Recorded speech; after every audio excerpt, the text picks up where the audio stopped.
Today is the continuation of a new series, and I believe it will be one of my most exciting video series to date. In this video and in this series, I'm researching some epic basketball stories about some of the greatest players of all time. I'll do my best to research these stories to figure out what specific games they're talking about, and I'll do my best to inform you guys on the details of the event. Today, I have a story from the legendary Boston Celtic, Kevin McHale, as he explains his favorite story about his longtime teammate, Larry Bird. Take a listen. I want you to go back. I want you to go deep into time. Okay. You and Larry Bird, teammates for a long time. What's your best Larry Bird story? I think the story that sums up Larry the best was back then when we flew commercial, we didn't fly private. We played in a Tuesday night game in Cleveland.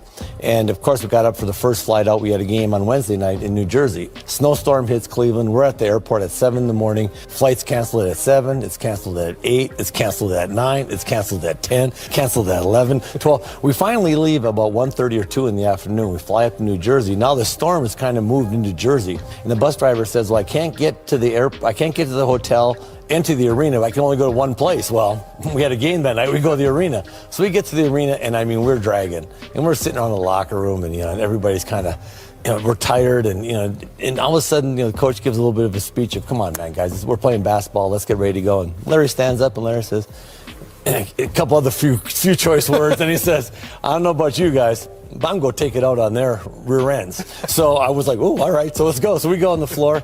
Albert King sitting there, and Larry walks up to Albert King and goes, don't take this butt whooping personally.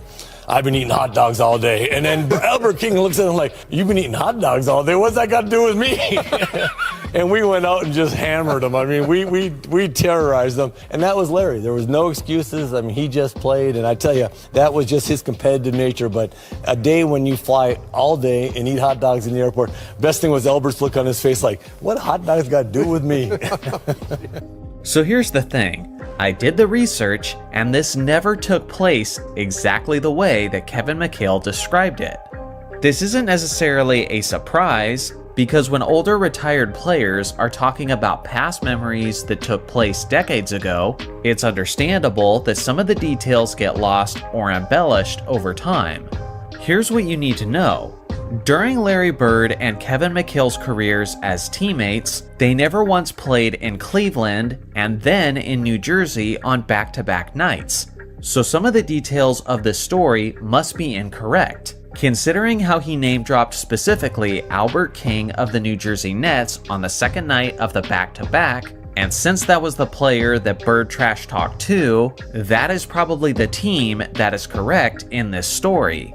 Now, Albert King played for the New Jersey Nets from the 1981 to 82 season through the 1986 to 1987 season.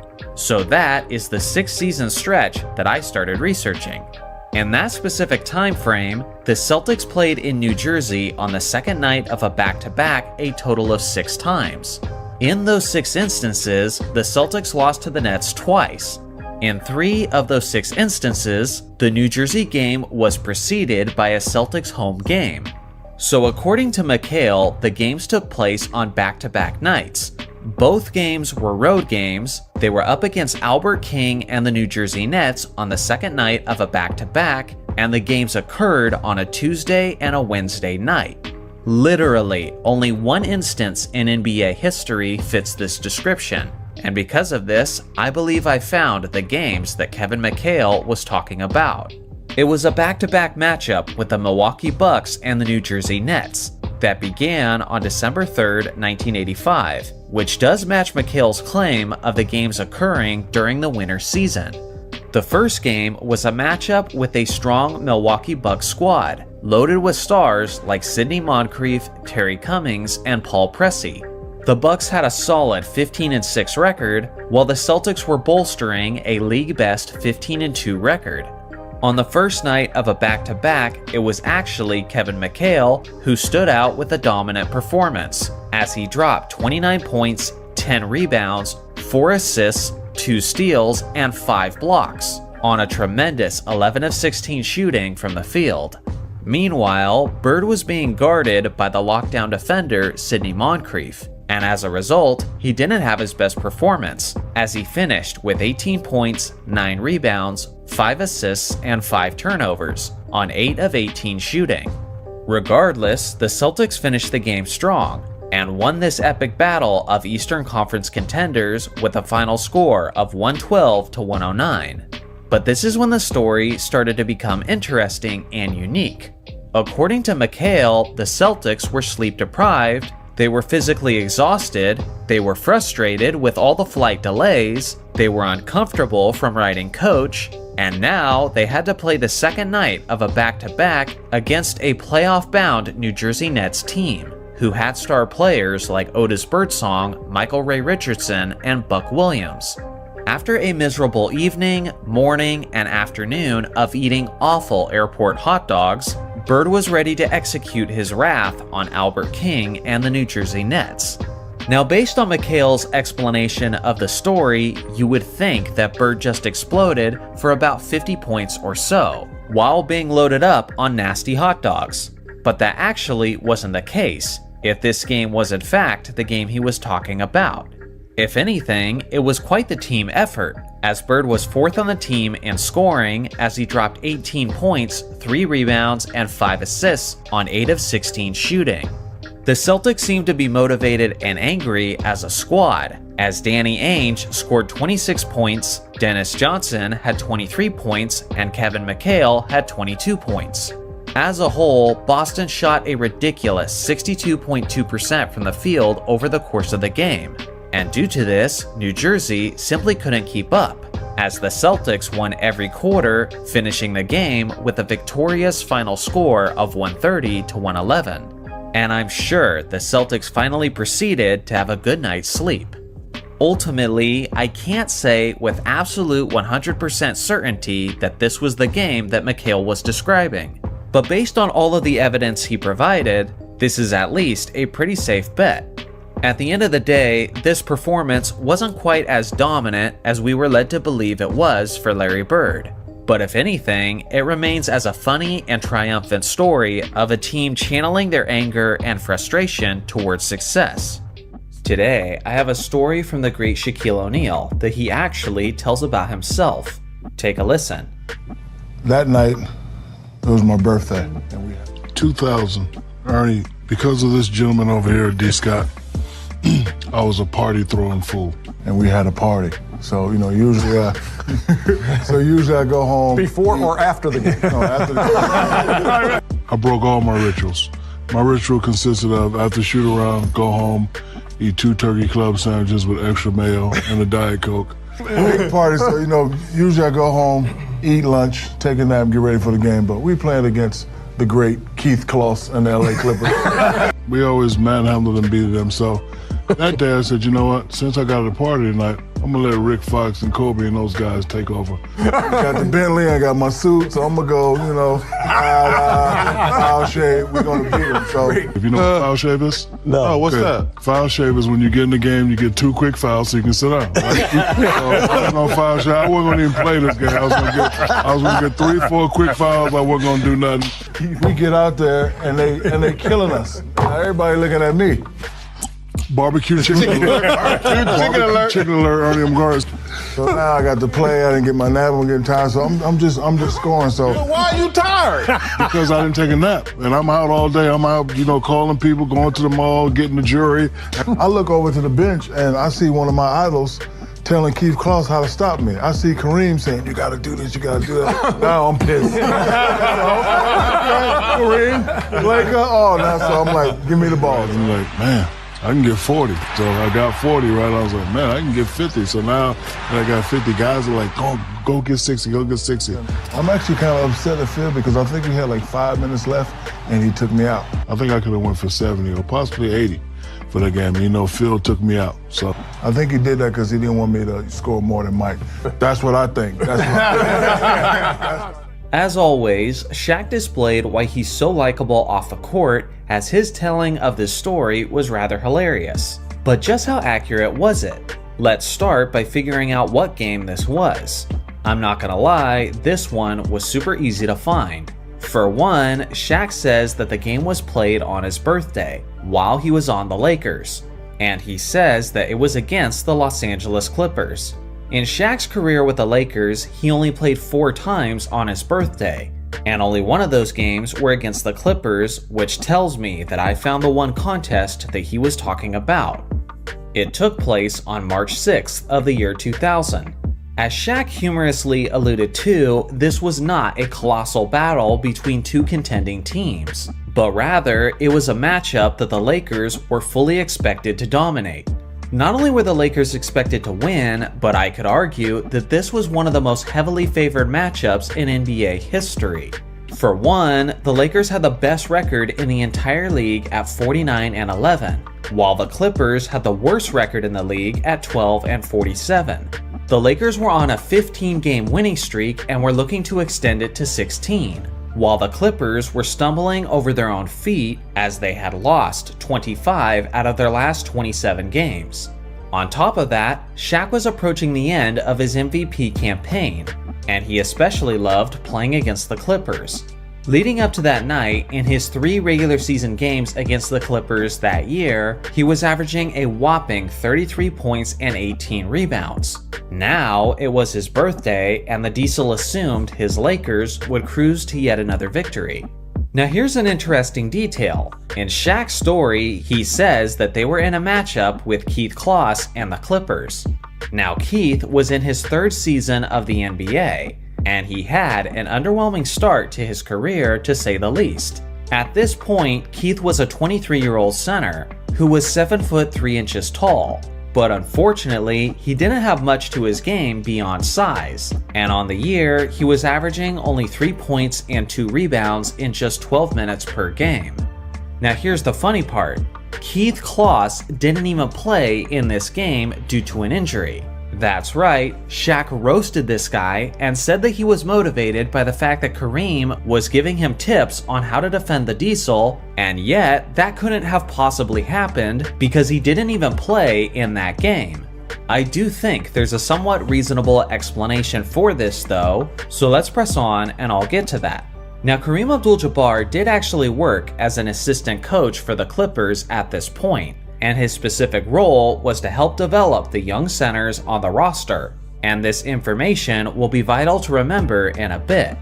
Now when the game actually started, the Lakers looked sloppy and sluggish to say the least, which kind of makes sense since they were on the 2nd night of a back-to-back, and based on Shaq's attitude, they were taking this inferior Clippers team for granted. Shaq wasn't yet having a big game offensively, but he was applying the pressure on the interior, which was resulting in the Clippers' bigs getting in foul trouble. The starting center who was assigned to guard Shaq was the 2nd-year 7-footer Michael Olowokandi, who was a decent player and at least had some size to challenge Shaq. But with just under 8 minutes left to go in the first quarter, Michael received his 3rd personal foul and had to be rushed to the bench for the foreseeable future. With the 7'3" Keith Kloss out with an injury, and with the 7-foot Michael Olowokandi in foul trouble, one of the only quote big men available to defend Shaq was the 6'9" power forward Anthony Avent. This was a subpar player who was averaging barely over 1 point and 1 rebound that season in 7 minutes per game. As a 6'9" power forward with typically limited minutes, he probably never thought he would have the assignment of containing the 7'1", 330-pound Shaquille O'Neal in his prime MVP season. But alas, here he was. Now understand the moment before I make my next point.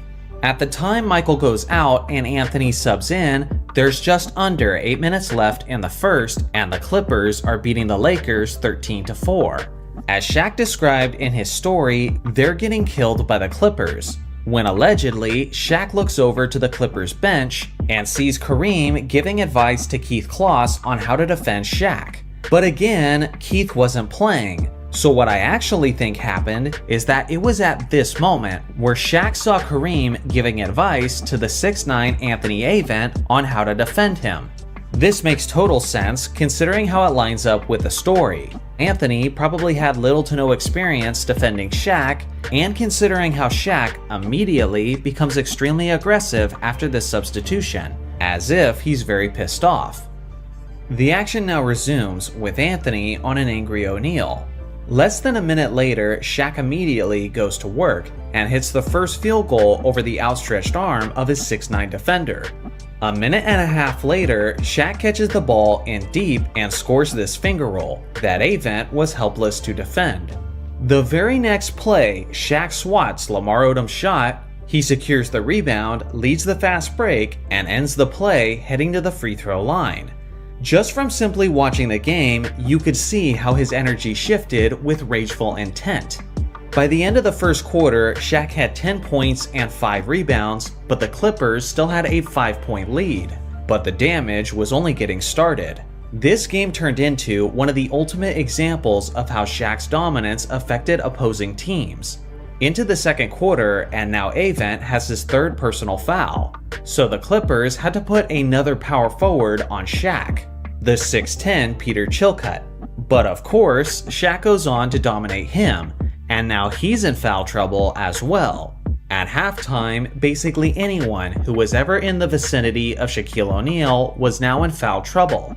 After 2 quarters, Michael Olowokandi, Anthony Avant, Peter Chilcutt, and Lamar Odom each had 3 personal fouls, and Shaq simply had 26 points and 11 rebounds on 9 of 14 shooting. And that was his worst half. The Lakers were entering the third quarter with a 1-point lead, and now, with a bunch of cautious defenders in foul trouble, Shaq was really ready to blow this thing open. It was full-on bully ball time for O'Neal, as the third quarter turned into an absolute dunk fest for the Lakers superstar.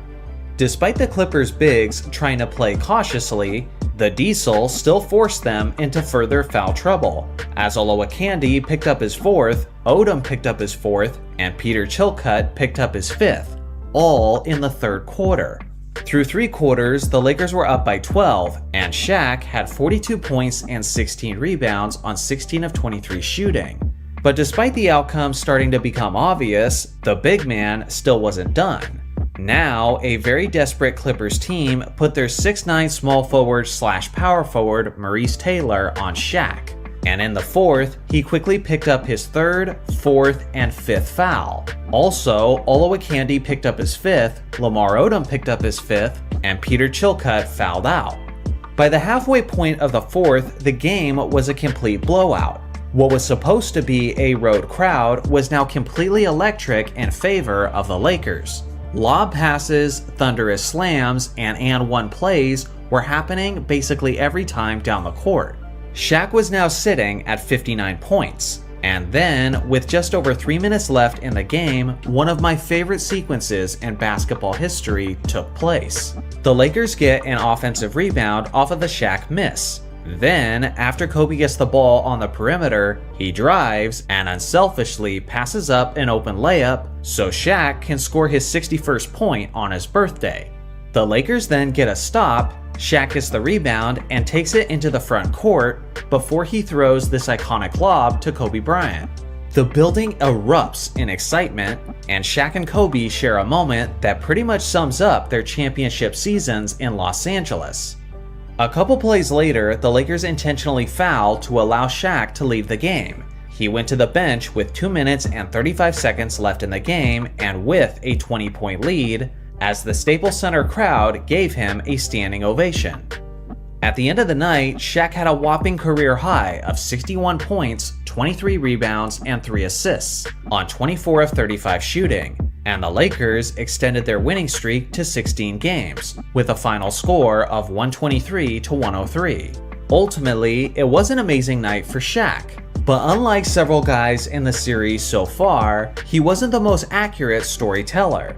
For one, Keith Kloss didn't even play in this game, which is the guy he made it seem like he was destroying. And second, Phil Jackson didn't take him out with 5 minutes left to play to prevent him from scoring more than Michael Jordan, but he took him out with 2.5 minutes left to play when they had a 20-point lead over the worst team in the league. Regardless, I'm glad Shaq told the story the way he did, because that's way funnier than my version that obsesses over the details. Today, I have a very famous story from Shumpert, as he describes a game he was in with Kobe Bryant. Take a listen. Garden, which can't remember how much he had, but I knew I had multiple steals against him. To where in the game, in my head, all I'm thinking of is when I have this conversation with my brother after the game, how I'm gonna tell him how I stole a ball from Kobe, how I stripped Kobe before he was finna take a shot, how I drove by Kobe and got a dunk. Like, I'm thinking about all these things in my head, and I'm like so geeked. The fourth quarter start. Wait, you were already celebrating? Not celebrating. In just your head, though, you were already like, in my head, I I'm got just stories thinking. to tell. You know what I'm saying? Right. I'm just thinking like, gee, I was having that out of body experience. Like, Yes, gee, like, let me appreciate this is amazing. Right, we in the garden, they going crazy. I got my player editions on. I just stole that thing from Kobe. Like, you know what I mean? Linsanity was going on. I'm like, Wait, was this the Friday night game in the Garden, the Linsanity game? Remember. It might have been. But the one that No, it wasn't that. I honestly can't. because Kobe went for 34 that night. This is what I'm explaining. And he went off in the fourth quarter. This is what I'm explaining. Okay. Fourth quarter starts.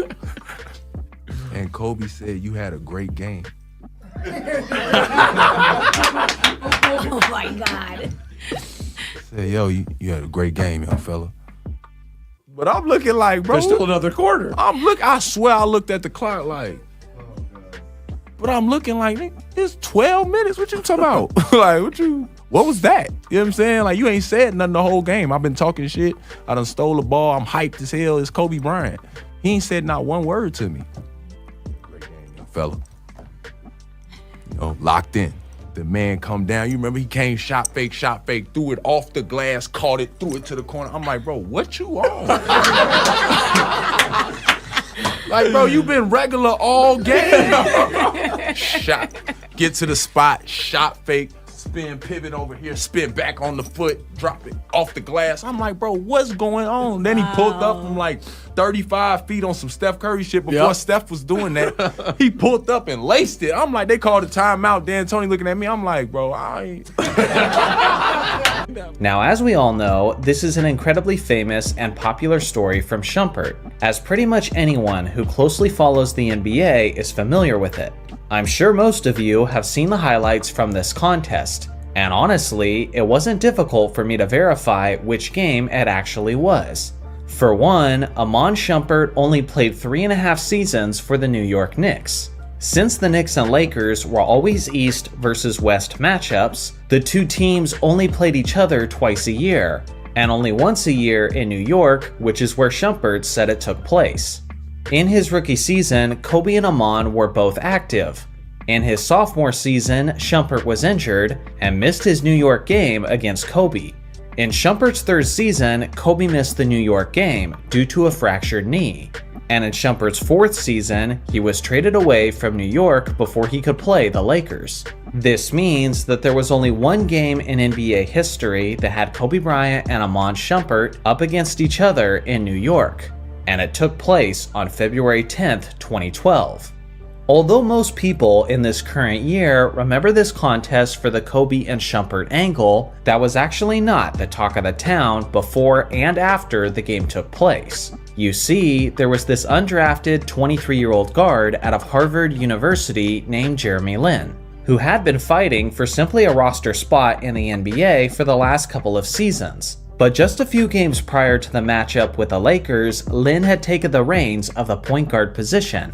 And in his first major minutes versus New Jersey, he dropped 25 points, 7 assists, and 5 rebounds. In the next game against Utah, Lin had 28 points, 8 assists, and 2 rebounds.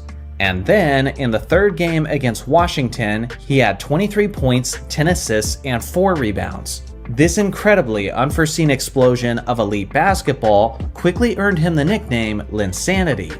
Seemingly, he had emerged out of nowhere and was taking all of the media attention in the Big Apple and of the basketball world in general. The night before the Knicks and Lakers were set to square off, Kobe was asked about Lin's breakout performances, and this is what he had to say. Have you been following that story at all? What? Jeremy Lin, are you following that story at all? No idea. I know who he is, but I don't really know what's going on too much with that. Were you surprised at the production that Lin's had over the past week? I don't even know what he's done. I have no idea what you guys are talking about. I'll take a look. Well, although the Mamba was unfamiliar with Lin's eruption, he would soon be made very aware. The Lakers were on the second night of a back-to-back after a tough overtime victory over the rivaled Boston Celtics, and had an underwhelming 6th-seeded record of 15-11.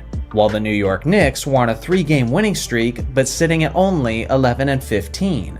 The anticipated matchup wasn't Shumpert versus Kobe, but rather Kobe versus Linsanity. When the game actually started, it was Jeremy Lin who looked like the poised veteran player, while Kobe looked like anything but. Lin continued his hot streak, hitting an array of shots to open the game. At the end of the first quarter, Lin had 10 points on 4 of 7 shooting, while Kobe had 6 points on just 1 of 5 shooting. The second quarter was a bit stunning as well, as the Mamba attempted only 1 shot that entire period, missing his lone attempt. As Shumpert described, not only did Kobe seem regular, but dare I say he seemed low energy. On the other hand, Lin kept torching LA, as he scored another 8 points in the second quarter, giving him a total of 18 points and 5 assists heading into halftime, and the Knicks held the lead 49-41. Now, contrary to popular belief, it wasn't actually Iman Shumpert who spent the majority of the time guarding Kobe up to this point, but it was actually his 6'7" teammate Landry Fields. Heading into the third quarter now, and Fields continues to do a solid job of guarding Bryant. Kobe proceeded to miss his first 5 shots of the third quarter, making him an ice-cold 1 of 11 from the field. It appeared as if he was going to have an embarrassing finish and one of the worst games of his entire career, when suddenly Kobe hit a switch. You could see the intensity on the Mamba's face as he decided to be more aggressive offensively and was now committed to shooting his way out of this slump. After starting 1 of 11, Kobe proceeded to hit 5 out of his next 6 shots, and the momentum started shifting back in the Lakers' favor. Bryant cut the lead down to 6 at the end of the third, and that's when a concerned Mike D'Antoni decided to make a defensive switch from Landry Fields to Iman Shumpert. And it was at this point where the famous interaction happened between Kobe and Iman, as he told him that he had a great game. Kobe immediately went to work as he scored his first basket of the fourth by overpowering Shumpert to the cup. With just under 8 minutes left, Kobe got the iconic off-the-backboard assist to Pau Gasol. At this point, Kobe was unleashing his wrath, as he was doing everything in his power to keep the Lakers in the game. But what Shumpert doesn't mention in his interview is how it wasn't just the Kobe show, but it was an epic solo duel down the stretch, as Kobe and Jeremy Lin were trading clutch baskets throughout the fourth. Every time Kobe did something special, it seemed like Lin had an immediate answer on the other end. With just under 6 minutes left in the fourth, Lin hit this dagger 3-pointer, which extended the Knicks' lead to 13. And although Kobe wasn't aware of Linsanity the night before, he certainly understood it now, as he was witnessing its very peak. The Mamba kept shrinking the lead back to single digits, and the trading of clutch plays continued all the way down to the final minute of the game. With 52 seconds left, Lin went to the free throw line where he scored his 37th and 38th point, and the New York crowd chanted MVP in his honor. Then, with 17 seconds left, Kobe hit that deep Steph Curry type 3 that Shumpert alluded to, which cut the lead down to just 5. But at that point, it was too late, and the Knicks ended up securing the victory 92-85, which extended their streak to 4 games, and Linsanity eventually took that streak to 7.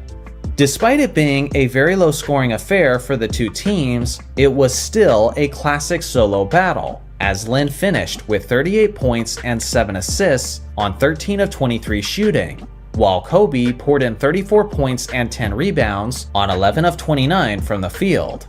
Ultimately, Shumpert appears to be another accurate storyteller in this series. And what amazes me most about all of this is how I remember watching this game in 2012. And at that point in time, I remember that everyone was talking about the craziness of Linsanity and how he outplayed Kobe Bryant.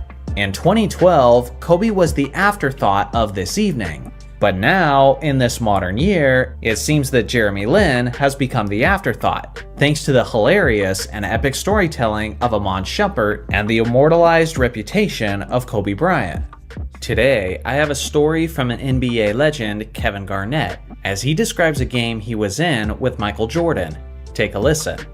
my favorite MJ story is, since this is out there, we in Chicago. You know, it's my rookie year, the second half of the year. You know how you're not caught on now, right? Now you got your little 1-2 moves, you getting them off right now. You got some confidence, right? So I'm in that. So I'm in the wave. I'm playing decent. I'm starting whatever. However, we get to Chicago.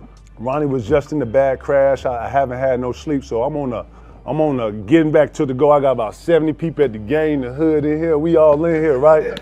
So I'm just on one, but I haven't had no sleep. I'm just on like a, I come in here, man, and it was hard seeing my partner in the bed like that. He had a big ass halo around his neck, but he was such in good spirits, man. Phil, shout to Ronnie Fields, my He still was dunking with that shit on too. Listen, bro, he was dunking that motherfucker, doing the same dunks with that halo on his head, which is crazy. Anyway, I'm playing, right? But JR is having a good game. You know, JR Mike. JR Ryder. Like JR Ryder. Shout to JR Ryder, right? Easy Ryder. So I'm like, so as we come out the timeout, just I'm on, y'all. Y'all, I can't even explain it. I was just like, keep killing that nigga, yo. Killing that nigga. Boning him, yo, straight up. You having a good game, Joe. Keep going. But it was on some like just fly by, like he was like, yeah, you too. So as I'm walking off, the nigga right here, Mike can hear me. But I don't really give a f. I'm like, so I double back like, yeah, man, you keep killing that nigga, yo. You killing that motherfucker. So as I say that, I feel it. Hands on hips, legs locked. Then look. The nigga stabbed me for about 15 seconds. You feel that? So I start to feel it. There's two ways you can go in this. I can walk this off out like I don't even feel it and play it off and dummy out. Fuck that. Now I'm in here, I got turn this motherfucker. So I'm on. Keep killing this nigga. Okay, keep it up. So I hear JR go, yo, all right, yo, fella, keep going, yeah, you too. So he's trying to get me off and over. I don't even, now that I recall it, he was trying to kind of just get off and over. So he go, so I double back, go, and get ready to say something. So he go, hey, look, Mike, he don't really know how I see him and Mike having a conversation. So he's like, he don't really know he excited, whatever. So now MJ on the back leg joint, he's leaning on you. Like, is that right? Okay, yeah, huh? I can't even really describe the next like 6 to 7 minutes of play, y'all. In this next 6 to 7 minutes of play, y'all, we get two 10-second calls. When you bring the ball up, you gotta get across half court. Two 10-second calls. We down 25 now. It was just at 2. Mike had 18. He had like 40 now. JR, myself, we ain't scored in like about 4 minutes. Then I subbed like 3 of the starters. Like it's just finally flipped. It got bad quick, y'all. I come to the joint and they know this. When you come and you been on the run, when you not got back on the floor, got back, had to rebound, and you feel like you on defense all the time, you come to the bench like this. So I was like, JR, man, my bad, dog. I'm sorry, man. I'm sorry. He like, it's cool, man. I told you, just shut your ass up, man. You're not fucking. So you got in between the Gatorade there where you like, damn, and next thing you know, we over there like this. That's it. And Mike came down. Okay, young fella. Okay, damn, young fella. Damn, y'all done? Damn, young fella. Never talk to Mike ever again in life. So obviously, KG is a really good storyteller who's incredibly funny and entertaining. But just how accurate is this story? And what were the details about the contest? Well, let's go over the specific information he gave us. According to Garnett, it was in his rookie season, which was the 1995 to 1996 season, which just also happens to be during the Bulls' historic 72-10 campaign. He also stated that the game was played in the second half of the season and it was in Chicago. And that comment right there gave me basically all the information I needed. Since the Bulls and the Timberwolves are in separate conferences, they only play each other twice during the regular season. One game is in Minnesota and one game is in Chicago. So the only game that fits Garnett's description was in the second half of the season, and it occurred on February 27th, 1996. Heading into this matchup, no one expected this to be a close competition, as the Bulls had the best record in the league at 49-6, while the Timberwolves had the second worst record in the Western Conference at 16-37. When the game started, it looked like it was going to be another routine victory for Chicago, as the Bulls burst out of the gates to an 11-2 lead. To their credit, the rookie Garnett and the third-year player Isaiah Rider didn't seem too rattled by the moment. After the initial run, the Bulls appeared as if they were in a somewhat relaxed state, and as a result, Rider and Garnett started going to work, slowly closing the gap. KG didn't look like a rookie, but rather, he appeared as if he was in his prime form, as he had 16 points by the end of the first half. Thanks to this incredibly difficult running three by Tony Kukoc, the Bulls only had a 3-point lead heading into the start of the third quarter. Throughout the third, it was Rider who was putting on a show for Minnesota, as he was scoring in a variety of ways and was consistently beating the Bulls defenders off the dribble. At this point, there's roughly a minute and a half in the third quarter, and this is where I believe the initial moment took place, where KG pissed off Jordan. Remember, when Garnett was telling his story, he did say that it was a 2-point game before Jordan's onslaught, and that's exactly what it was at this moment, as the Bulls led 74-72 heading into the timeout. As you can see from the footage, as they're heading to the sidelines, KG grabs Rider from behind and starts enthusiastically telling him things into his ear as they pass by Michael Jordan. I believe this is what Garnett was talking about, and my claim is immediately supported by the fact that Jordan came out of the timeout looking like a man possessed. Jordan looked so determined, as if passing the ball wasn't even a thought that he considered. The extremely aggressive MJ scored 8 points in the final minute and 30 seconds of the third quarter. Now, to KG's credit, the one thing he seems to be forgetting is that he actually played pretty well after this moment, continuing to have an impact both offensively and defensively, despite MJ's wrath being in full force. In the fourth quarter, MJ continued his dominance, as you could tell that his energy shifted, as he seemed like he had his mind completely set on scoring on each of these plays. After this difficult fading jumper over Rider, Jordan had extended the Bulls' lead to 16, and even the commentator was stunned by the surge as he said, "I didn't think he was going to get 20 tonight, he's got 33. Just a couple plays later, to add insult to injury, MJ hit this ridiculous backwards layup, displaying the kind of night he was having.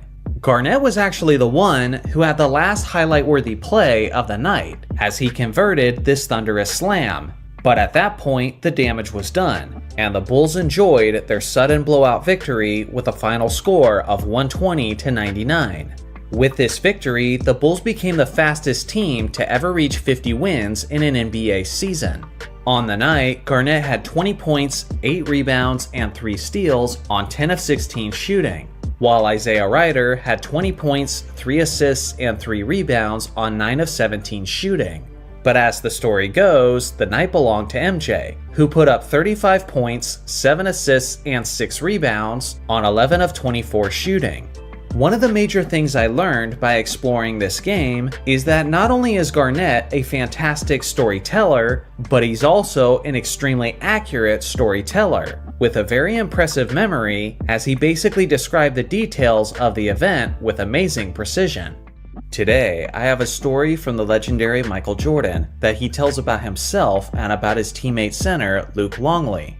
Take a listen. In '98, we were playing the Utah Jazz. In Utah Jazz, Scottie Pippen was out, and we knew we just played Utah in the finals the year before. So every game we play against Utah is a message. You want to send a message. I go to Luke at the beginning of the game. I say, look, you have to establish yourself inside. You have to dominate. We're gonna come to you early. You're really gonna have to set the tone for us, because we don't have Scottie. It's me and Dennis and you. So he understood that. He knew the importance of that. The first quarter ends. Luke has 12 points, 4 blocks, and 4 rebounds. And I go to Luke. I say, that's how you play, man. You do that, we dominate. We up by 16. We're killing them in their building. At the end of the game, Luke had 12 points, 4 rebounds, and 4 blocks. We're winning by 16, we lose by 15. And I just chuckled and I just looked at Luke and I said, you know what, Luke? That is the last time I'm gonna give you a compliment in the middle of the game. Now I gotta cut the interview short because it goes on for quite a while, and I want to keep this video moving. But you should know that this interview was actually pretty wholesome by the end of it, as MJ talks about the things he taught Luke and the things that Luke taught him. But we know how the internet works, and the part that went viral was where MJ was seemingly roasting his teammate for completely disappearing after the first quarter. But just how accurate is this story? Well, to get an answer for that, let's first look at MJ's clues and try to figure out which game he was talking about. According to Michael, this game was against the Utah Jazz. He said the game was played in 1998, and it was the season after they had just defeated the Jazz in the NBA Finals for the first time. He said that it was in their building, meaning Utah, and he said that Scottie Pippen was unable to play that night, presumably because of his back injury. Well, right out of the gates, I gotta get on MJ for an incorrect detail in this story. During the entirety of the Bulls' second three-peat, where Michael Jordan and Luke Longley were teammates, there was never a single game where Scottie Pippen didn't also play. I checked their regular season games, their finals games, and even the preseason. And again, Scottie played on every single night against Utah when Michael Jordan and Luke Longley were teammates. So at least from that perspective, MJ is inaccurate with this story. Now, MJ did say that it was in Utah in 1998 and heavily implied that it was during the regular season, since he referred to it as a statement game and a measuring stick game, which are typically only used to describe regular season matchups. Well, during the 97 to 98 regular season, the Bulls and Jazz only played against each other twice. And since they were in separate conferences, only one of those games were played in Utah, which tells me that I found the game that MJ was talking about. It was on February 4th, 1998, in a highly anticipated matchup between the two previous finals participants. The Bulls had a 34-14 record, which was the best in the Eastern Conference, while the Jazz had a 30-15 record, which had them sitting at 5th in the West. Many people expected this to be a preview for the upcoming NBA Finals in June, but there was even more drama off the court. Just earlier that morning, an article dropped in the Chicago Tribune, where Bulls general manager Jerry Krause said that he would love to have MJ back next season, but that he would have to play for someone else because it isn't going to be Phil Jackson. Just prior to the game starting, a clearly hurt and frustrated Michael Jordan said that this would mean he wouldn't be returning to play basketball because there was no circumstances where he was willing to play without his head coach. Emotions were high heading into tip-off, and although Scottie Pippen was starting in this game, it's worth mentioning that their 6'10 forward Tony Kukoc was out with an injury. This might have been an aspect that MJ mixed up in his memory, and maybe it was actually Kukoc's absence that led MJ to approach Luke Longley about setting the tone early. Not only were the Bulls looking for revenge for their loss to the Jazz earlier that regular season, but they were also looking to channel their anger that had been sparked by Krause's comments. As a result, Chicago stormed out of the gates, playing with a tremendous amount of energy and intensity. In that first quarter, everything seemed to go right for Chicago, as they were hitting 52% of their shots, while the Jazz were only hitting 33%. On top of that, the Bulls forced the Jazz into 5 turnovers, while Chicago didn't commit a single turnover for the entirety of the first. After one, Jordan had 10 points and was 6 of 10 from the field. Luke Longley was doing his job well, just as MJ had asked him to. At the end of the first, Luke had 8 points, 6 rebounds, and 0 blocks, which is far from the 12, 4, and 4 that MJ described. But regardless, that was still a great opening quarter for Longley, and the Bulls had a massive lead of 35-13. But that momentum was hard to hang on to, as Utah was one of the most energetic environments in the NBA at that point. Utah began to storm back, and at the end of the first half, they cut the lead down to 11. Longley had a massive drop-off from his first quarter, as he only had 0 points, 2 rebounds, and 1 block in the second quarter. Now into the third quarter, and the Jazz strongly secured the momentum of the game, as John Stockton was facilitating as if he was in his peak form, and Karl Malone was getting basket after basket, all while Longley was continuously getting beat in the paint. Roughly halfway into the third quarter, and Pippen comes up hobbling after he aggravated his back. He was then taken out of the game and was done for the night. This may have been why MJ thought he didn't play this game, because Pippen's playing time was eventually limited because of the injury. Without Kukoc and Pippen for the rest of the night, MJ had to try to carry the team offensively, so he started looking to score nearly every time down the court. MJ was getting his points, but he was having to take a lot of shots to make it happen, all while Longley is still struggling to get himself going. And that third quarter, Luke had 0 points, 2 rebounds, and 2 turnovers. By the fourth quarter, the writing was on the wall as the outcome started to become very clear for everyone who was watching.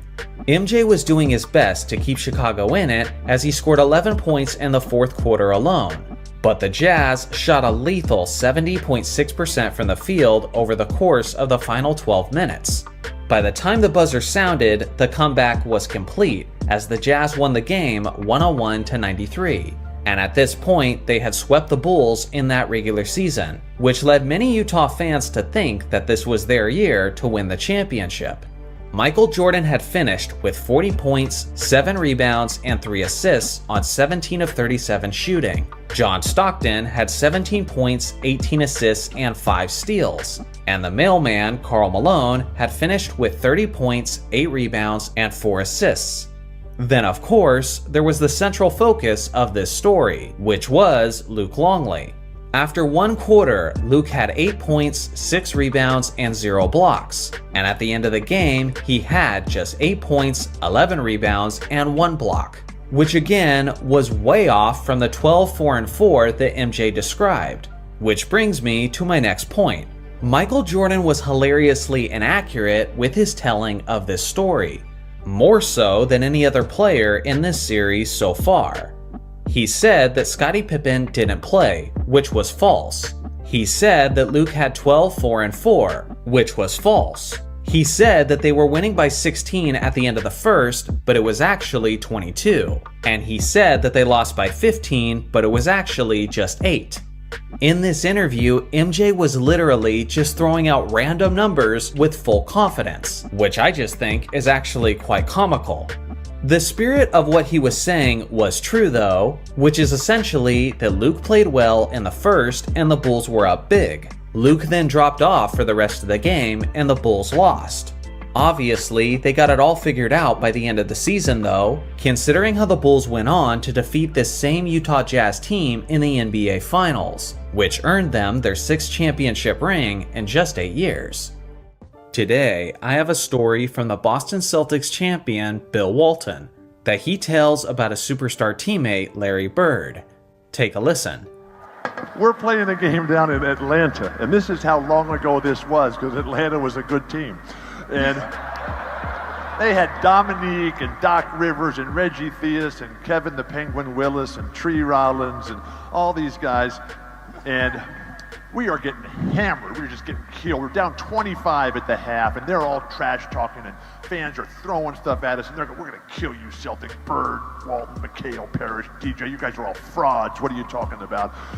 With the exception of Dominique Wilkins, who had too much class to ever say a thing. So we come in at halftime, we're just sulking in there with tails between our legs. We walk in, we're sitting in the locker room, and Casey Jones, our fantastic coach, the most like John Wooden of any coach I've ever been a part of.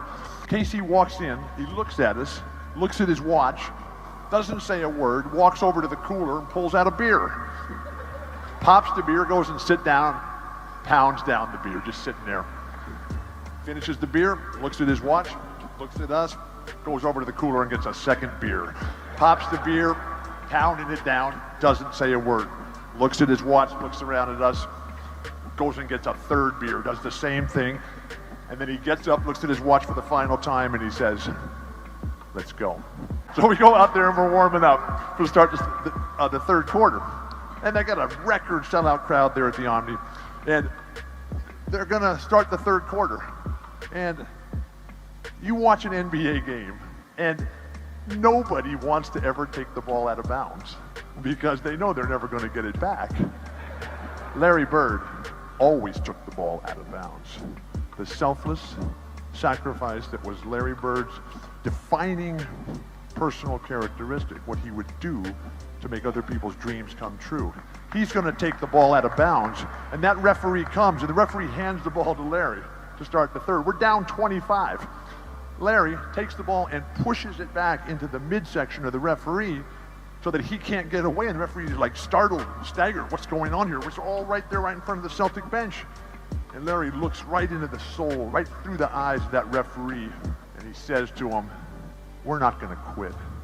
You make sure you don't quit either." The guy just like melted on the spot. Larry hit 11 straight shots to start the third, including 7 threes. We were tied at the end of the third. We won in overtime. We did not need a plane to get home that night. Larry Bird, you're awesome.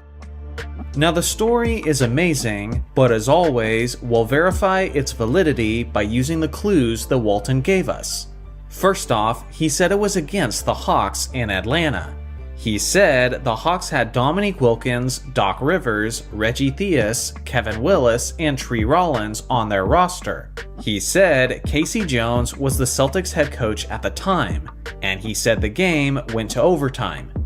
Now Walton only played for the Celtics in the 85-86 season and in the 86-87 season. The thing is, Walton only played in 10 regular season games in his second season with the Celtics, and in only one of those games they played against the Hawks. But unlike his story, that game was played in Boston, which means that the game must have occurred in the 85-86 season. Every player that Walton said was on the roster was correct, with the exception of one, which was Reggie Theus. Reggie only played for the Hawks in the 88-89 season, which means that he was never a Hawk at the same time that Walton was a Celtic. So it's clearly a part of the story that he mixed up in his memory. Now in the 85-86 season, the Hawks and Celtics played against each other a whopping 11 times. 6 in the regular season and 5 were in the playoffs. But only one of those games went to overtime, and it was in Atlanta. And just about all the other details line up with Walton's story, which tells me that I found the game that he was talking about. It occurred on January 18th, 1986, in a regular season battle between the 29-8 Celtics and the 21-16 Atlanta Hawks. Now the incredibly unfortunate reality which I'm experiencing for the first time in this series is that I can't find footage of the game anywhere. No highlights, no clips, no nothing. The only thing we have is simply the box score and some photos. Regardless, I'll give you a quick recap of the details. Just as Walton described, the Celtics were down big at halftime. It was a 22-point lead for Atlanta to be exact, which was just slightly less than what Walton said. In the locker room, this is where the Celtics head coach Casey Jones allegedly drinks a few beers while basically saying nothing. And then the Celtics go back out there on the court where Larry Bird has the interaction with the NBA referee. Now clearly, the team responded positively to Bird's fighting spirit, and the Celtics charged back. They outscored the Hawks by 14 points in the third quarter, and then outscored them by 8 points in the fourth, tying up the game and sending it to overtime, where Boston eventually came out on top, with a final score of 125-122. It's tragic that we apparently don't have this performance on film, because Bird was an absolute monster in this contest, as he finished the game with 41 points, 7 rebounds, 6 assists, and 3 steals, on 15 of 27 shooting. Clearly, there are some exaggerated details by Walton, as Bird didn't make 7 3-point shots as Walton described, and actually finished the game just making 2 out of his 4 attempts. I certainly don't blame him, because the memory is justifiably hazy after that many years. Ultimately, this epic performance from Bird may have actually been a major catalyst for their successful season, as Boston proceeded to win 11 out of their next 12 games, and eventually they took home the Larry O'Brien Trophy in that postseason. Regardless of some of the minor details being off in Walton's story, it was still yet another clutch and legendary performance from Larry Bird. As incredible and as respected as Larry Legend is today, I can only imagine how much more reverence we would have for him if all of his impressive performances had been captured and preserved on film. Today, I have a story from the active player Al Horford that he tells about LeBron James during the peak of his Eastern Conference dominance. Take a listen. I didn't realize that you personally had lost to LeBron and the Cavs 5 times in the playoffs. We've asked this question before, but I'm always fascinated by the answers. The difficulty of beating LeBron in the Eastern Conference, what made it so hard? He just had another gear that I feel like individually, you couldn't reach that level that he got to. When he beat us in Boston, Jason Tatum's rookie year, that we took him to 7. That was the only one, the series that I played against him, that it was competitive in that regard, because everything else he just dominated the teams that I was in. I remember that I was probably in the best shape that I've been in my career. And I share the story with some of the guys when we're talking, and it was game 7, about 4 minutes to go in the fourth quarter. It was still a very close game. Getting out of the timeout, and I'm looking at Marcus Morris, I'm looking at Jason Tatum, Jalen, Terry, myself. We're gassed. It's game 7. We're giving everything we have. I'm in great shape, and I'm still just very tired from the game. And I look at the other side, and he's sitting kind of like in the scorer's table, kind of leaning, very casual. He's played every single minute up to that point, and he looked unfazed. He looked unbothered. And to me, that was disturbing. The fitness level, the conditioning that he's in. I think it's something that people don't realize how good of a shape he's in, and also just that gear that he kicks it to. It's not a lot of people that can do that. And, that there's a reason why he's one of the greats. Now, as Reddick mentioned in the beginning of the video, Horford has been eliminated by LeBron 5 times in the NBA playoffs. So there may be no better player to give his perspective on LeBron's Eastern Conference dominance than Horford, as he is quite arguably the greatest victim of that dominance. Now, as far as the game he's talking about, well, that's not very hard to figure out. According to Horford in this interview, he said it was while he was a member of the Celtics. The game took place in Boston, and it was a Game 7. He also said that it happened during Jason Tatum's rookie year. And all of this information lines up with only one game in NBA history. It took place on May 27th, 2018, in Game 7 of the Eastern Conference Finals between the 2nd-seeded Boston Celtics and the 4th-seeded Cleveland Cavaliers. Heading into this contest, there were a lot of details that you should know about in order to understand the significance of this game. For one, this Cavaliers team was not the same team that had just been to the finals in the previous 3 seasons. LeBron's usual co-star in Cleveland, Kyrie Irving, had left in the offseason when he joined the Celtics. But due to his season-ending knee injury late in the regular season, he was unable to play in this postseason.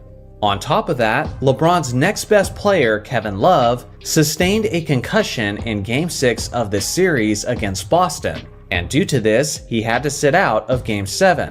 Obviously, saying that any team with LeBron James on it is an underdog is a bold claim to make. But at the very least, the deck was stacked against him tremendously. But again, it would be foolish to write him off completely, considering how he was in the midst of one of the most impressive playoff runs in the history of the NBA. In his 17 playoff games that postseason, leading up to that 7th game against Boston, LeBron was averaging a monstrous 34 points, 9 rebounds, and 9 assists on a whopping 54.5% from the field. He was carrying this Cavaliers team all season long, and especially in the playoffs. But in this specific contest, he would have to carry them to an even greater extent, due to the sudden absence of Kevin Love. Tip-off was about to commence, and this was LeBron's starting five versus the starting five of the Celtics. Without question, anything less than LeBron's A game would result in his Cavs being eliminated that night. When the game actually started, Boston seemed to have all of the energy, as they jumped out to a 6-0 lead. But of course, James was soon to respond, as he scored the first 7 points for Cleveland.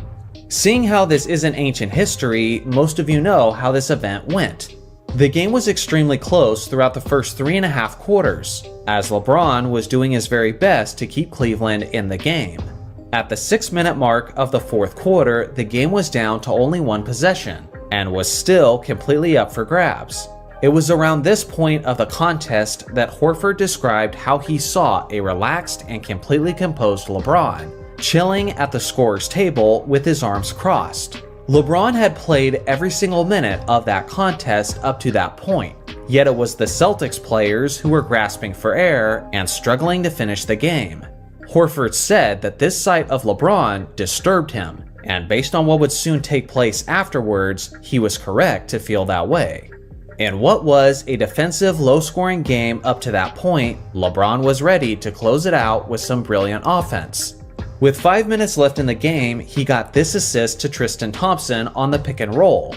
With less than 2 minutes left, he caught the Celtics defense sleeping, as he threw this perfect pass to George Hill, who then converted the basket over Al Horford. And then, with just over a minute left, LeBron secured the rebound and took the ball coast to coast, showing his elite stamina and speed.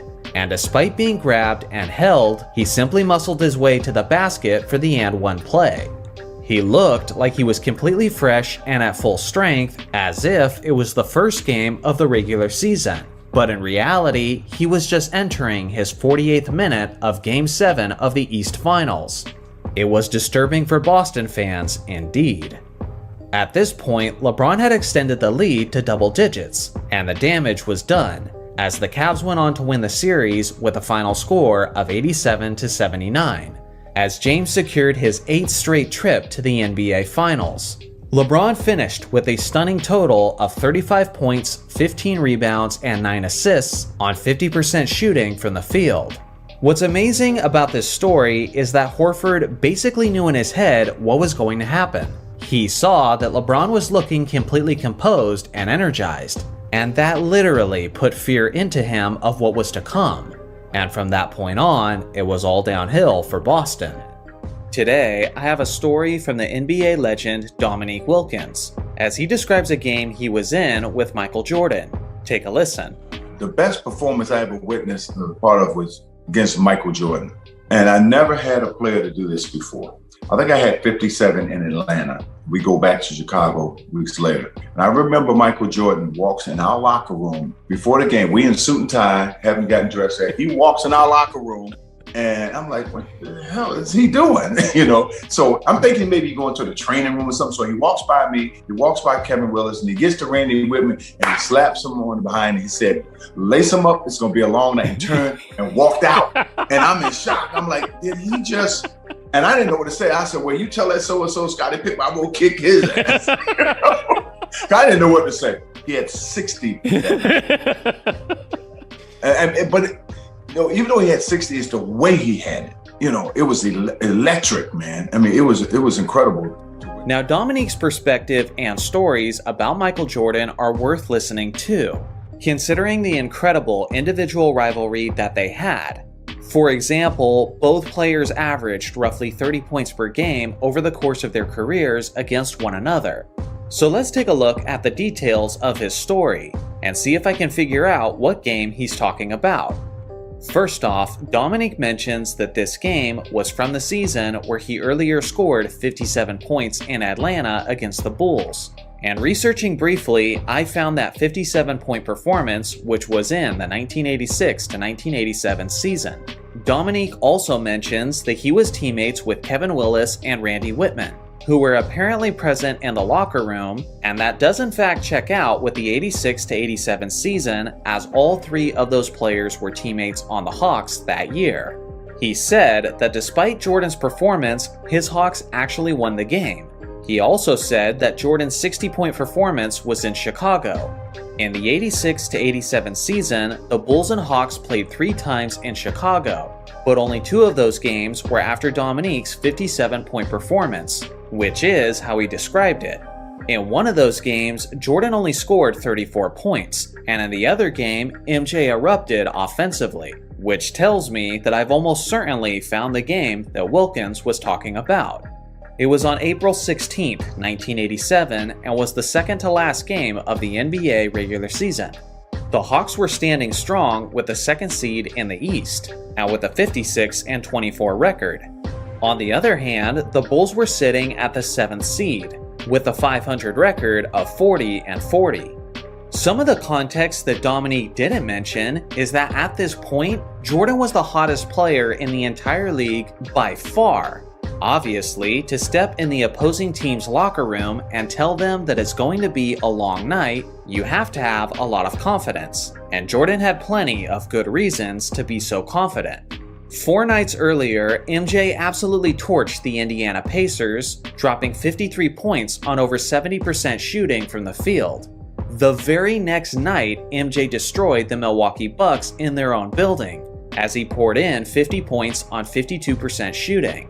If MJ could get at least 50 points against Dominique and the Hawks, then it would be his 3rd straight game with at least 50, which would be the longest streak of his career up to that point.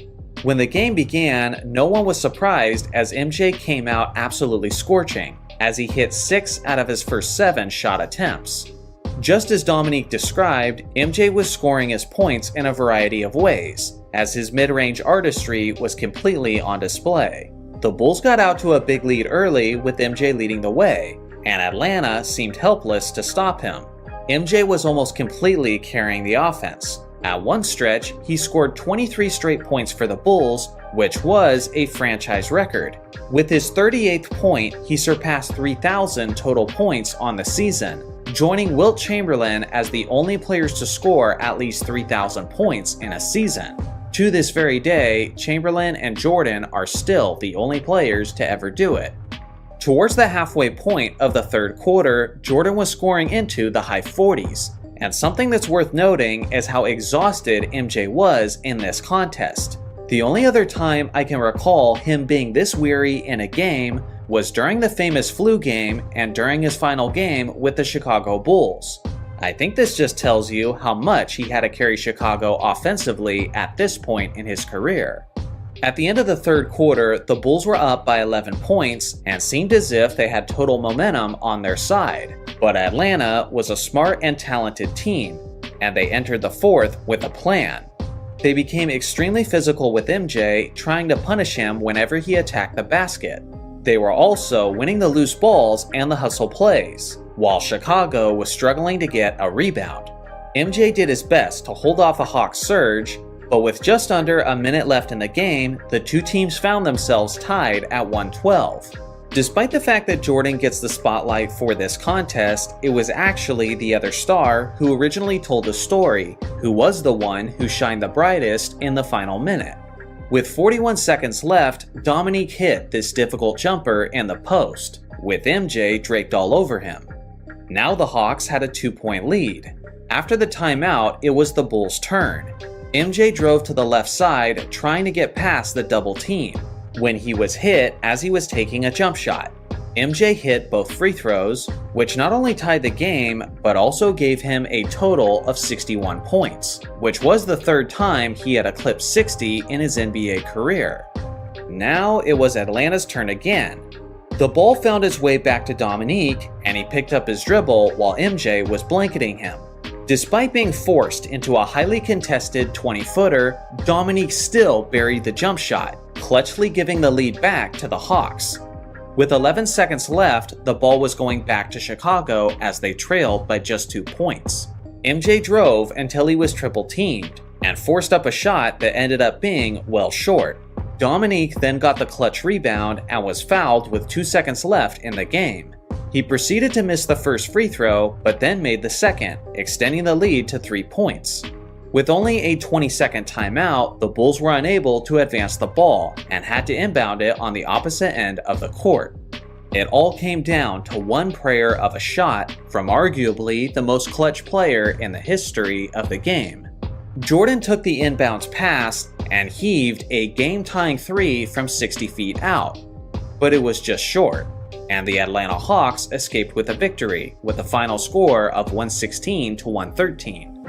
On the night, MJ was MJ, as he finished with 61 points, 10 rebounds, and 4 steals on 22 of 38 shooting.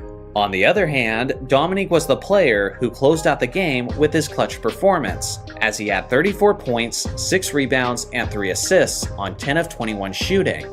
To be honest, I really appreciate the humility of Wilkins while telling the story, because although MJ had the historic record-setting performance, Dominique was the true hero of the evening, as he iced the game despite the tremendous defense from MJ.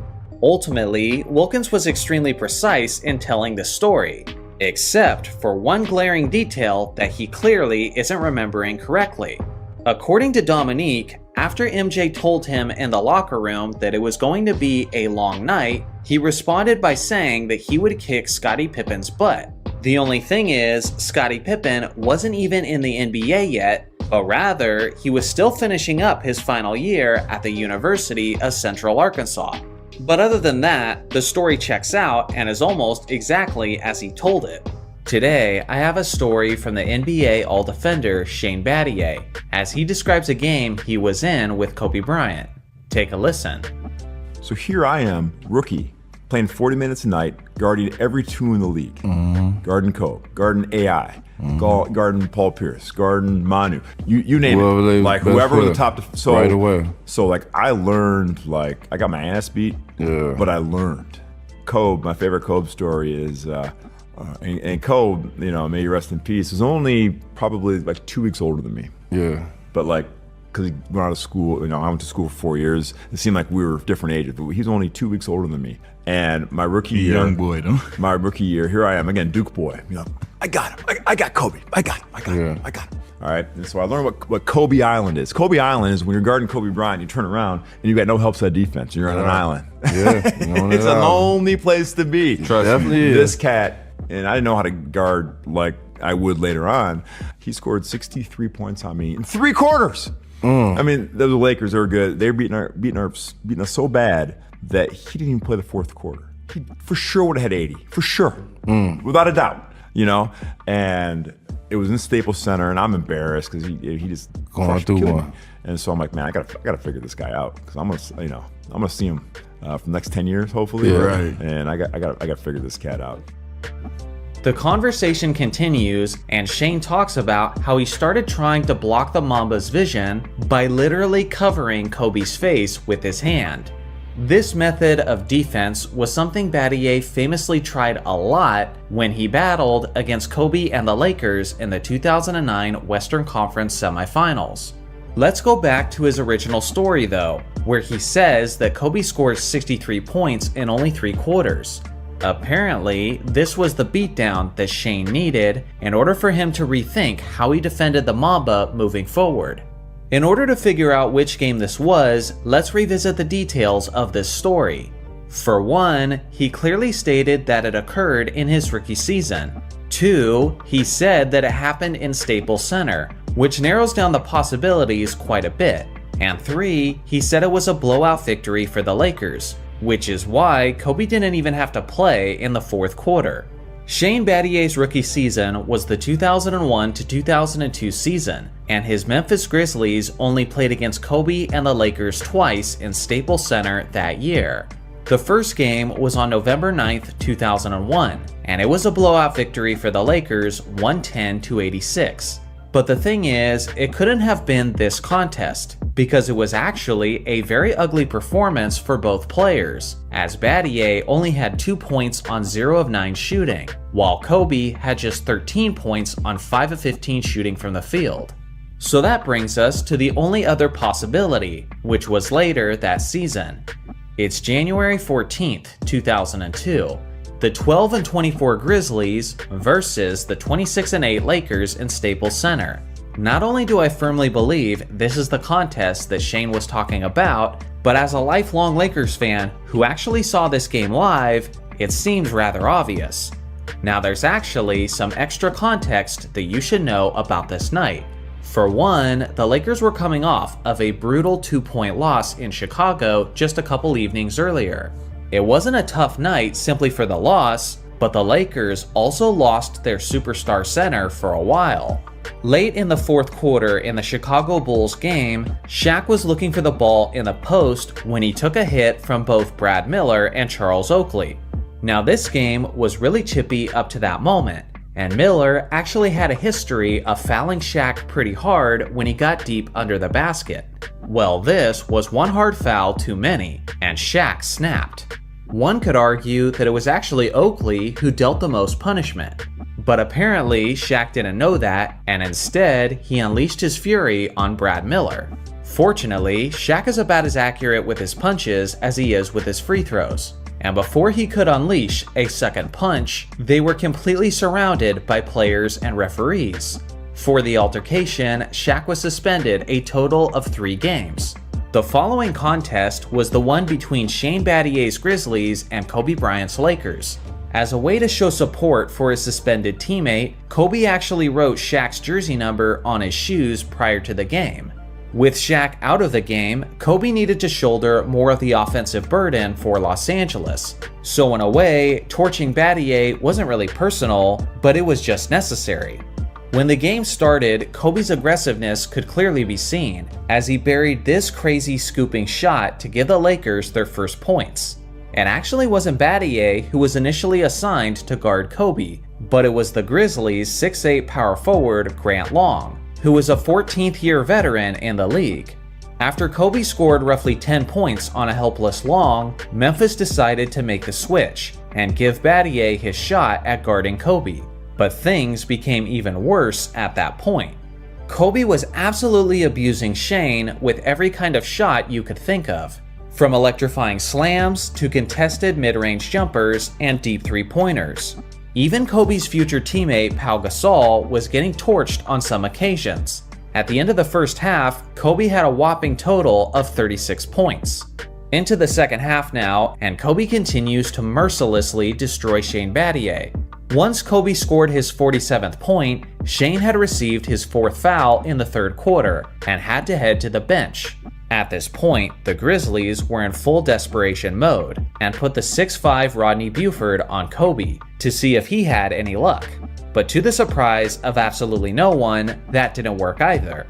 The previous NBA high that season was 53 points by Tim Duncan.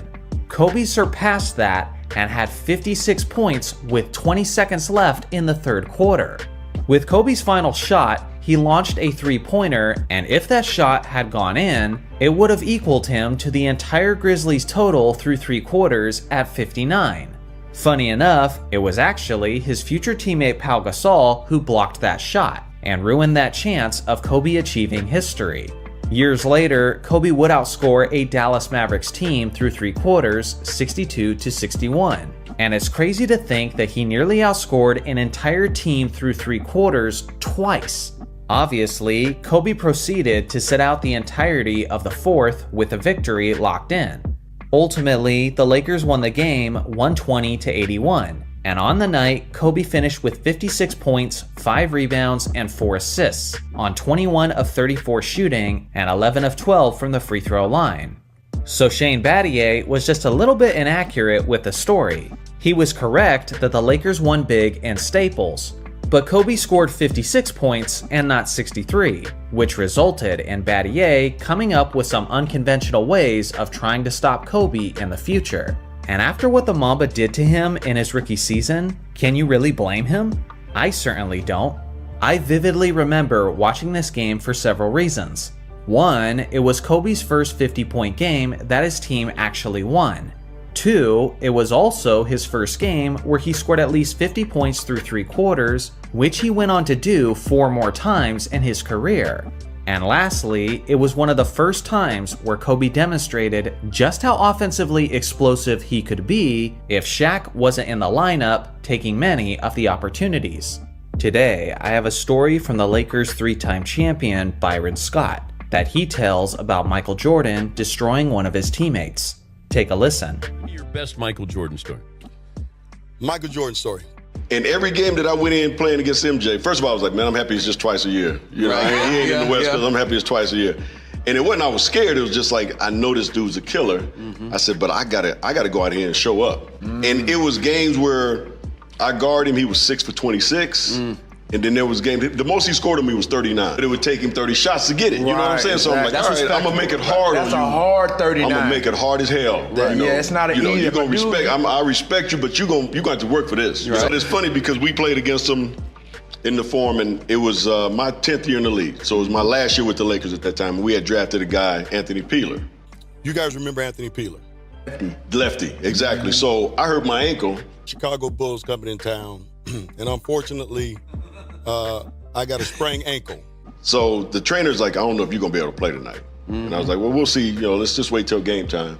So Chicago's bus is coming down the Forum, and I'm walking out. MJ gets off. MJ says, B. Scott, what's going on? I said, what's up, MJ? He said, man, I hear that you're not playing tonight. I said, no, I sprained my ankle. He said, who's guarding me? I said, Anthony Peeler. He said, oh, 50. The rookie? Shit, 50. Swear to God. Hey. So I told Anthony Peeler, listen, MJ, he's probably going to go for about 50 tonight on you. So just, I go home, I come back to the game, got my suit on. The players go out to warm up, and then Anthony's coming towards the bench. And I say, Anthony, listen. He said he's going for 50 tonight. So what you don't want to do is piss him off. Right. I enjoy guarding Mike because he was, the one thing I did with Mike is I never got him pissed off. I said, this is how you guard MJ. I said, don't be all physical and trying to body him because he's going to go around you, man. Yeah. I said, back up, give him space, dare him to shoot jump shots, challenge him. He make them. Right. He make a shot, you say, good shot, Mike. You don't talk trash to him so he can go off for 60. You try to kill him with kindness. You don't try to talk trash to him. I got him. Okay. Every time MJ scored, he looked at me on the bench. Told you. 54. No, just be cool. He ended up with 54. So the man could do basically whatever he wanted to do on that basketball court. Now, Byron Scott tells a great Michael Jordan story, but just how accurate is it? Well, let's look at the clues and figure out which game he's talking about. Well, according to Scott, the game was played in the Great Western Forum in Los Angeles. And since these two teams were in separate conferences, we know the Bulls only played in Los Angeles once that regular season. Then Scott said it was his 10th season in the league, which he said was his last year of his first stint in Los Angeles. He also said that Anthony Peeler was a rookie that season. And all of this information lines up specifically with the 1992 to 1993 season, which tells me that I found the game that he was talking about. It occurred on November 20th, 1992, between the 7-1 Chicago Bulls and the 3-3 Los Angeles Lakers. Now, what you need to understand is that Michael Jordan was at his absolute peak of his abilities and at his peak of his intimidating reputation. At this point, Jordan had just won the last 2 NBA championships. He had just won the last 2 Finals MVPs. He had won the last 2 scoring titles. He had won the last 2 league MVPs. And he was fresh off of leading the men's USA team to an Olympic gold medal. Based on the fact that Jordan had such a strong start to this season, they appeared to be on their way to their 3rd straight championship. To sum it all up, Jordan was winning basically everything in the game of basketball, and everyone was wishing that they were like Mike. So when a fully confident, fully prime, and fully revered Jordan says that he's gonna drop 50 on an NBA rookie, you tend to believe him. Now, Scott was in fact out of the game with a sprained ankle, but to say that a 22-year-old rookie, Anthony Peeler, had the lone assignment of guarding Michael Jordan was a bit misleading. In reality, it was a rotation of 3 guards who had that responsibility. The first was the 6'3" Tony Smith. The second was the 6'2" Sedale III. And of course, the 6'4" Anthony Peeler. The thing is, Peeler wasn't even one of the starting guards for this game, as Smith and III got those honors. Tony Smith was the one who had the first crack at MJ, and Jordan quickly went to work, burying his first jumper just inside of the 3-point line. Now, this story is famous for the angle that MJ dominated the contest with his scoring.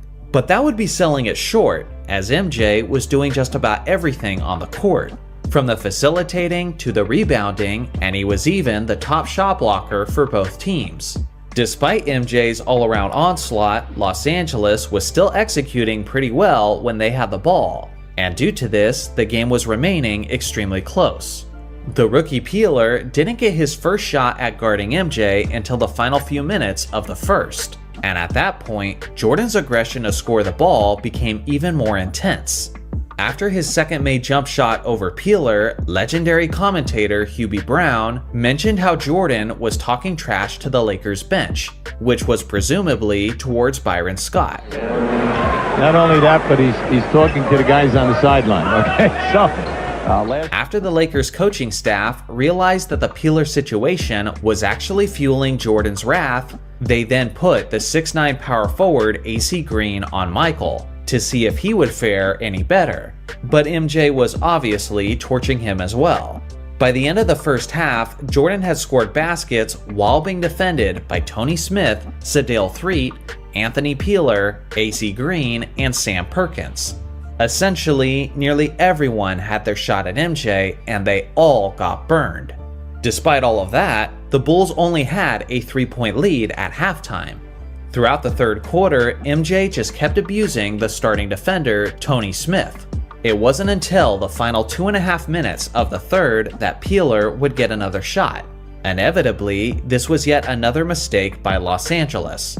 A determined Jordan scored 8 points in the final 2.5 minutes of the third, and after the last field goal, the commentators yet again mentioned how MJ was chirping at the sidelines.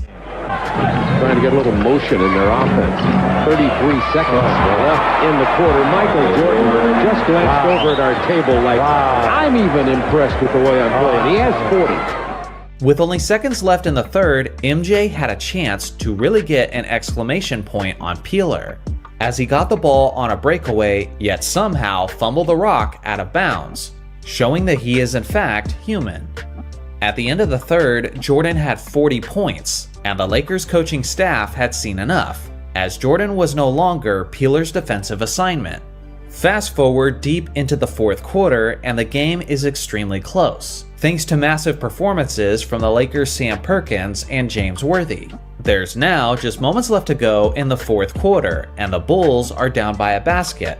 With the ball in Michael's hands, MJ shoots a long two, which he misses, but Scottie Pippen clutchly secured the rebound and tied the game with his own jumper, which sent the game to overtime. We now fast forward to the final moments of OT, and Michael finds himself in the same situation. They're down 2 points with just seconds remaining, and they desperately need a basket. This time, MJ delivers as he drove to the baseline and hit an insanely tough fadeaway over the outstretched arm of the 6'11" Eldon Campbell. With just over 5 seconds left in the contest, it was the Lakers' turn, and thanks to a perfectly executed play off of the inbounds pass, Vlade Divac was heading to the line with 2 seconds left. He buried both free throws, putting Los Angeles up by 2. Once again, the fate of the game was in Jordan's hands. He catches the inbounds pass and launches a good look at a game-winning three, but it was just long, and the Lakers won the game instead, 120-118. At the end of the contest, Jordan had a monstrous stat line of 54 points, 13 rebounds, 7 assists, and 3 blocks on nearly 54% shooting. Although the rookie Anthony Peeler gets the short end of the stick on this story, he was actually only guarding MJ during 6 of his 21 field goals made. So maybe that's not really fair to him. Other than that, Scott was pretty spot on with the details of the event. Maybe the initial plan was to have Peeler guard Jordan more, but again, every time MJ started heating up against Peeler and started talking to the Lakers bench, they were quick to put someone else on him instead, which to me is the most fascinating part out of all of this, and really tells you the level of intimidation that Jordan had over the competition at that time. Today, I have a story about the Celtics legend Larry Bird, where he allegedly played an entire game with his left hand. For this story, you'll hear the perspective from both Larry himself and from his teammate at the time, Rick Carlisle. Take a listen. Bird shoot left-handed for an entire game against Portland? Scoring 47 points. You're especially using your left hand. Oh. I remember because I was there, and it was at a time when McHale was still coming off the bench, so he scored the first 8 points of the game left-handed.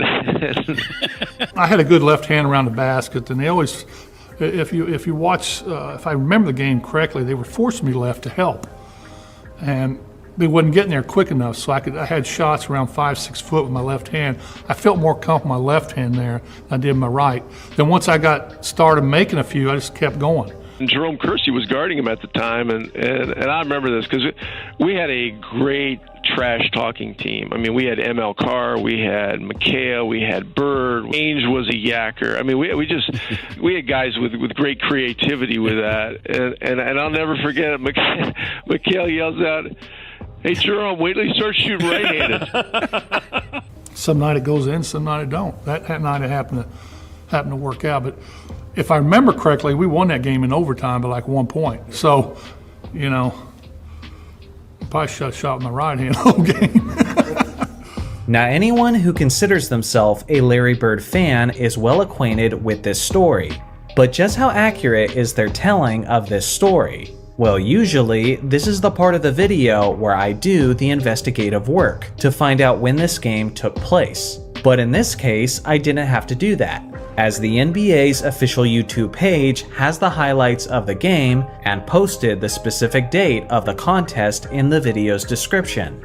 The game occurred on February 14th, 1986, which just happened to be Valentine's Day, and it was a regular season matchup between the 39-9 Celtics and the 29-26 Portland Trailblazers. Bird and the Celtics were on the second night of a back-to-back after beating the Supersonics in Seattle the previous evening.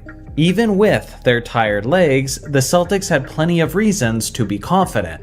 For one, they had the best record in the entire league, and in the Eastern Conference, they were a whopping 9 games ahead of second place in the loss column. So in short, the Celtics were not just a confident team, but they were supremely confident, and no one more so than their superstar leader, Larry Bird, who was on the verge of winning his 3rd straight MVP award.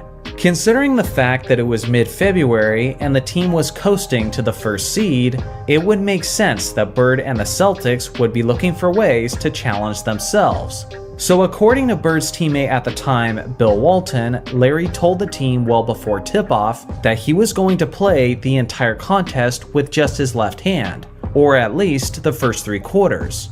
Now, although the Celtics were good, this was still an extremely ballsy move from Larry, considering how the Celtics were 22-1 at home up until that point, and the only team that managed to beat them in their building was this same Portland Trailblazers team. On top of that, Boston's second best player, Kevin McHale, was going to miss this game with an injury. So more so than usual, you would think Larry Bird would need his dominant hand to win this matchup.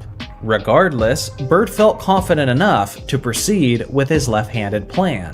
When the game started, you could immediately tell how Larry was operating with the left side of his brain, as his first contribution was a left-handed blocked shot on Kiki Vanderway. Back on offense, Larry pump faked and then converted a running left-handed floater. Soon after that, he spun around Jerome Kersey for his second left-handed field goal, but that one was thanks mostly to the atrocious defensive effort from Kersey. His next basket was a breakaway bucket that he flushed down with his right hand. So at this point, it's pretty clear that the entire game wasn't with his left hand. His next few baskets were mostly jumpers converted with his right hand. Then he went back to alternating between his right and his left hand, depending on where he was at on the court. Now, despite Bird continuing to go to work, the game was remaining close throughout, thanks to the strong offensive performances from Portland's Vanderway and Jerome Kersey. At halftime, the game was tied at 55 points. At this point, you would think that the score being this close would make Bird switch back to exclusively using his right hand, but that wasn't the case. Sure, he continued to shoot jumpers with his dominant hand, but in the post, Larry was using his craftiness and intelligence to position himself to score with his left, which he did time and time again. To start the fourth quarter, Larry did an up and under move to hit this mid-range shot with his left. And now, the Portland crowd seemed frustrated as they booed the Celtics star for the fact that he was toying with the Blazers. Now the left-handed onslaught was in full effect, as he hit this running hook over Clyde Drexler, followed by this ridiculous and one shot on Drexler as well. It wasn't until this point in the game, where Larry had scored his 39th point, that he was finally ready to abandon his left-handed approach, presumably for the sake of guaranteeing the victory. With about 15 seconds remaining in regulation, Boston finds themselves trailing by just 2 points. Bird gets the ball from DJ and hits this clutch jumper to tie the game at 109, which ultimately sent the game to overtime. Later in OT, it's down to the final possession once again, but this time, Portland is leading by just 1 point, 119 to 118, and Bird is the man inbounding the ball with just 17 seconds left on the clock. At this point in the game, Bird was sitting on a 45-point triple-double, where he had just done most of his damage with his left hand. So obviously, Portland was going to do everything in their power to deny him the ball. So now, Larry Legend inbounds the ball to Robert Parrish. He has to fight through physical defense from Kersey, but he eventually gets the rock back. And then, despite the defense being right on him, Bird did what Bird does, as he hit the game-winning shot with 3 seconds remaining, capping off one of the most amazing regular season performances in Celtics history. He finished with 47 points, 14 rebounds, and 11 assists on 21 of 34 shooting. He only took a total of 3 free throws throughout the entire game, as he basically earned everything he did from the field. Now here's the important detail of the story. Of Larry Bird's total of 21 field goals made, 10 of them were made with his left hand, while the other 11 field goals were made with his right hand. So in conclusion, no, he did not play the entire game with his left hand, but he did play a large portion of that game with his left hand, in a situation where he knew he was going to be leaned upon heavily offensively. No matter how you slice it, this was a remarkable game by Bird, and it's since been properly immortalized in basketball lore. I heard a rumor, I don't know if it's true, I'm told that you, at a celebrity event to raise money, a charity event, you were the celebrity coach, and you were the first coach then that coached Michael Jordan and Magic Johnson when they were on the same team. They had never played together. This was before the Olympics, right? Yes, it absolutely was. I did get to the point where, like, I mean, I'm one of the celebrities and I've been doing nothing. I mean, what are you going to do? I've been sitting on the bench for the whole game, and I figured I better do.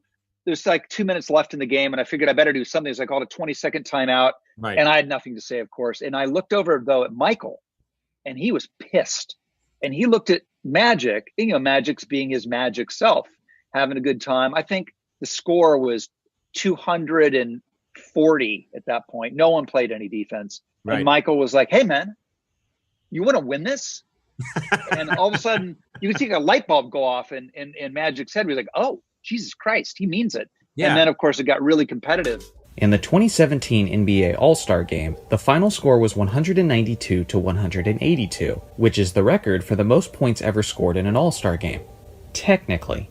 The reason why I say technically is because from 1985 to 2005, Magic Johnson hosted another kind of exhibition game involving many of the NBA's All-Stars. The event took place every NBA offseason in that 20-year stretch. The event was called a Midsummer Night's Magic. It was a charity event, and among the festivities was a game involving many of the league's best players. Unlike most All-Star games, though, players were not confined to play with teammates from their own conference. Which brings us to August 7th, 1988, in Los Angeles at the Great Western Forum. Representing Team White was Isaiah Thomas, Karl Malone, Dominique Wilkins, Clyde Drexler, Michael Cooper, Mark Aguirre, Reggie Theus, Muggsy Bogues, Roy Tarpley, and Ron Harper. They were being coached by Magic's best friend, the celebrity Arsenio Hall. The blue team was represented by Michael Jordan, Magic Johnson, Reggie Miller, John Williams, Mark Jackson, Cliff Livingston, Kiki Vanderway, and Spud Webb, and they were being coached by the great Rob Lowe. This is literally the most exciting thing that I've ever seen. Now first, here's what you need to know about this game. There are two kinds of All-Star Game fans. The first is the fan that prefers a close, competitive, and defensive-minded game, and then there's the second fan, who prefers minimal to little defense in return for a game with as many flashy highlights as possible. If you are the latter of All-Star Game fans, then this game is for you. The game was extremely loose, fun, and highlight-filled throughout. There were a couple great defensive plays early on, but let's be clear, those were anomalies. Anyone who says old school players always took defense seriously clearly never watched the Midsummer Magic games, because the obvious priority was to get as many reactions out of the crowd as possible. Several players excelled in that area more than others. Jordan had over 50 points with a number of fierce dunks and acrobatic layups. Unsurprisingly, Dominique Wilkins and Clyde Drexler were consistent crowd pleasers as well. On one particular play, Dominique dunked over Magic's back so hard that he nearly ended his whole career right on the spot. The score was back and forth throughout the game, but again, it wasn't the most competitive affair as both teams were scoring at a blistering pace. I just can't emphasize enough how insanely highlight-packed this exhibition match was, as it may have been the most dunk-heavy display from NBA stars that I've ever seen. One of the major highlights of the night was when the crowd was standing in excitement to see Magic Johnson go one-on-one with his all-time great defensive teammate Michael Cooper. At the end of the play, it was Magic who took home the bragging rights. Remember at the beginning of the video when Rob Lowe was telling Conan about Jordan's competitiveness changing the tone at the end of the game and how he was determined to win? Well, now we're entering that sequence. With less than 20 seconds left in the game, Jordan brings the ball up and then makes his move. After drawing the double team, he then finds Kiki Vanderway for the layup underneath. Not only did the basket give Jordan and the Blue a 1-point lead with only 10 seconds remaining, but it also gave the team their 200th point, which has never been done in any other form of NBA basketball. The Jumbotron could only display a 00 and the word tilt since it wasn't even designed to display as high as 200 points. Now it's Team White's turn. The ball gets inbounded and is given to Dominique in the post. He drives baseline and hits a very difficult layup to put his team back up by 1 point with only 5 seconds remaining. Now it's back on Jordan's shoulders. The ball is inbounded to him, he drives towards the middle, and he's fouled from behind while attempting a jumper. With only 2 seconds left, Jordan would proceed to the free throw line and knock down a pair of clutch free throws once again to put the Blue back on top. Now Team White gets the ball back with only 2 seconds to shoot and a chance to win this epic game. It all comes down to this. But, believe it or not, there is actually no available footage for the ending of this game. What? No, seriously, I cannot find it anywhere. I've searched all over YouTube, all over the internet, everywhere, for hours, and I'm basically convinced that it doesn't exist. It's almost as if Michael Jordan had the tapes destroyed just so people think that his free throws won the game. What actually happened at the end of the game was a fall-away circus shot by the amazing Clyde Drexler, which he buried, winning the game at the buzzer. In all seriousness, if any of you have the final play of this game, or know where it can be found deep in the internet, post it in a link in the comment section and I will gladly pin your comment, that way we all can see it. These are some of the unofficial stats from this game. Michael Jordan obviously led the way for Team Blue, as he dropped 54 points, 7 rebounds, and 5 assists on 56% shooting. He was also basically living above the rim, as he entertained the crowd with at least 10 total dunks in this game alone. As for Team White, Dominique Wilkins led the way as he was going toe-to-toe with Jordan, which was quite common for the two stars during their primes. The human highlight film had 46 points and 9 rebounds on 66% shooting. The game-winning hero, Clyde Drexler, finished with 29 points, 8 rebounds, and 4 assists on 78% shooting. On a somewhat humorous note, this was Magic Johnson's annual event, but at that point, his team had lost every single year he participated, as he lost in '86, '87, and now 1988, making him 0-3 in his own contest. After this, he went on to lose in '89 and 1990 as well, giving him an 0-5 start before he finally won the event in 1992. Talk about being unkind to your host. There's no box score of this game, and there's still limited footage, but I still thought it was a rare gem that hardly anyone knows about, so I thought it was worth bringing to your attention. Game historically. That was a career-changing game, actually. It was in November of 1984, and Julius Erving and Larry Bird. Both teams were undefeated, and I'm the baby in the group. There's only 2 referees. I'm with a veteran official. And we do the first half. And the start of the second half, Dennis Johnson dives for a ball and crashes into my partner and breaks his leg. They carry him off on a stretcher, and I do my plea to both coaches. I get Casey Jones and I get Billy Cunningham, and I said, coaches, listen, I'm going to work for 2 men, but this is only going to be successful if I have your cooperation. Dick, you got it, no problem, everything is fine. Well, 4 technical fouls later, of course, as luck would have it, Larry Bird has an unbelievable night. Every shot he took, Irving is guarding him, and as every shot went in that Larry took, he went further back, and he kept on saying to Irving, aren't you going to guard me? Can't you do any better? I mean, he was the greatest soft-spoken trash talker I've ever met. Finally, it got too much, and I look up, and I see them choking each other.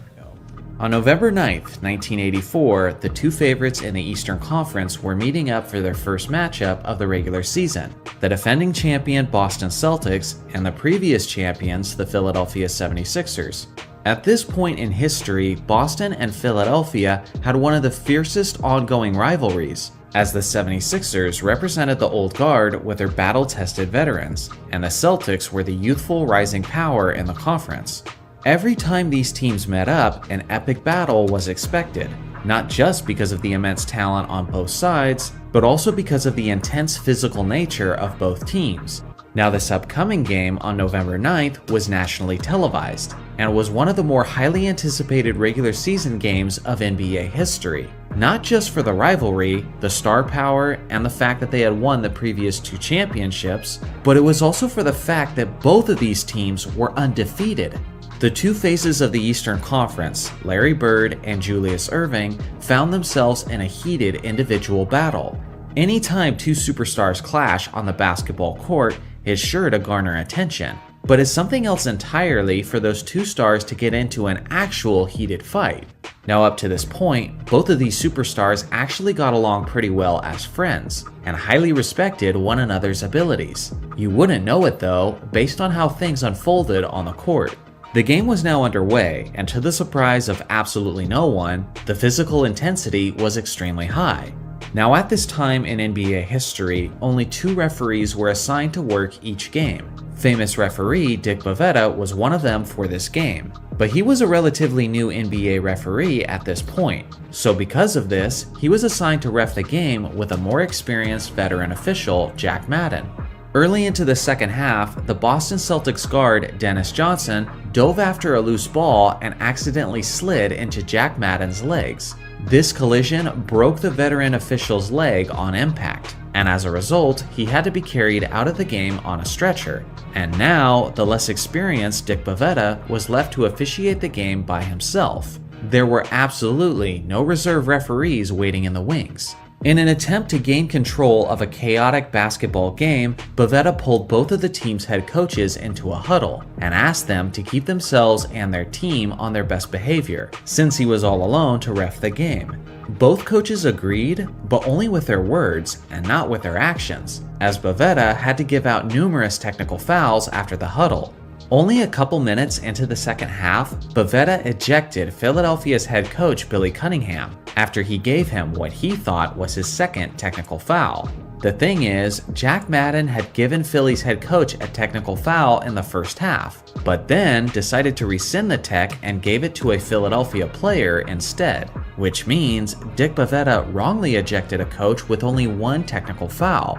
After a couple minutes, Bavetta learned of this error and had to send a staff member to get Cunningham out of the locker room so he could continue to coach the game.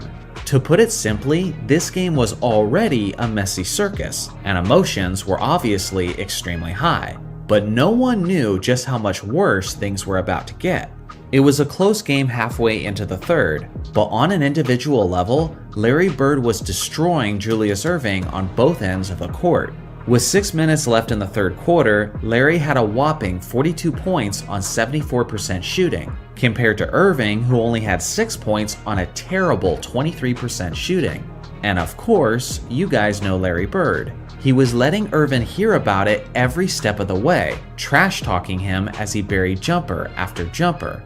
At the rate Bird was going, a 70-point night was looking like a very realistic outcome, all while Irving was experiencing one of the worst performances of his entire career. Understandably, this whole process was incredibly frustrating to Irving. So when the two stars were battling for position down the court, Irving got right up against his body when Bird swung his elbow towards Irving in what appeared to be an attempt to clear some space. Larry was whistled for an offensive foul for the elbow, and he was irate at the call and started letting the referee hear about it. According to Julius Erving, he extended his arm towards Bird in an attempt to restrain him from the referee. Larry didn't like that very much, and before you know it, a gesture that was made in an attempt to keep the peace turned into both players literally choking each other. After the two stars had each other by the throat, Larry then took the first swing at Irving, and it was on. Moses Malone and Charles Barkley of the 76ers grabbed a hold of Bird from behind. By the time the chaos had finally been put to a halt, both players had been ejected out of the game. Eventually, each star was fined $7,500 apiece for their part in the brawl. The Celtics went on to win the game 130-119 and remained undefeated. Bird was even playing against the Washington Bullets the very next day on the second game of a back-to-back. Now take a moment to imagine something like this happening in the modern NBA. The last two championship teams meeting in the biggest game of the year. It would kind of be like Giannis and LeBron getting into a brutal fight, and naturally, social media would be exploding at the event. Obviously, this analogy doesn't totally work, as they weren't the last two champions, and they were never close to having an undefeated matchup this season. Even by the most crazy hypothetical modern comparison, it still doesn't match up to the gravity of that fight in 1984. In some ways, it really was like the Wild West in the 1980s. Now here's the thing, these two legends had to meet up again in the regular season just 1 month later. This time, on December 12, 1984, the rematch took place in the 76ers home building in Philadelphia. Obviously, everyone watching was waiting to see if there was yet another fight in store for Larry Legend and Dr. J. For the most part, everything was pretty cordial between the stars. But if Irving was hoping that this would be his revenge game where he would get the upper hand on Bird, then he was left awfully disappointed. Once again, Larry methodically picked Julius apart as he once again dominated the matchup, dropping 34 points, 9 rebounds, and 5 assists on 57% shooting, compared to Irving, who only dropped 16 points on 39% shooting from the field. At this point, Boston had firmly established their mental edge over the 76ers, and when these two contenders later met up in the Eastern Conference Finals, Bird once again had the upper hand, as the Celtics comfortably eliminated the 76ers in just 5 games. In my opinion, the greater story is the Achilles tendon. Yeah. The most telltale sign of an Achilles tendon rupture is when an athlete says, "It felt like somebody kicked me in the back of my leg." As soon as you hear that, you know it's torn. You know it. And I said, okay. Then he says to me, so I reach back there and try to pull it back down. I said, no, it doesn't really work that way. He goes, yeah, I know. He goes, I've been trying to walk on my heel to see if I could run on my heel and see if I could play that way. I said, it don't work that way either. He goes, well, can we go in the back and maybe you could tape it up? I could finish the game. I said, it doesn't work that way either. I said, but here's what I'll let you do. So there's 2 free throws coming. I said, I'll let you, shoot the free throws. He's going to tear the other one standing there. I mean, he's already torn it. So after the second free throw, make or miss, we're going to foul, and then we'll get you out of the game. I said, but it's up to you if you want to shoot. I'm shooting them. Okay. What I didn't anticipate, because we were sort of at the scorer's table talking about this about halfway.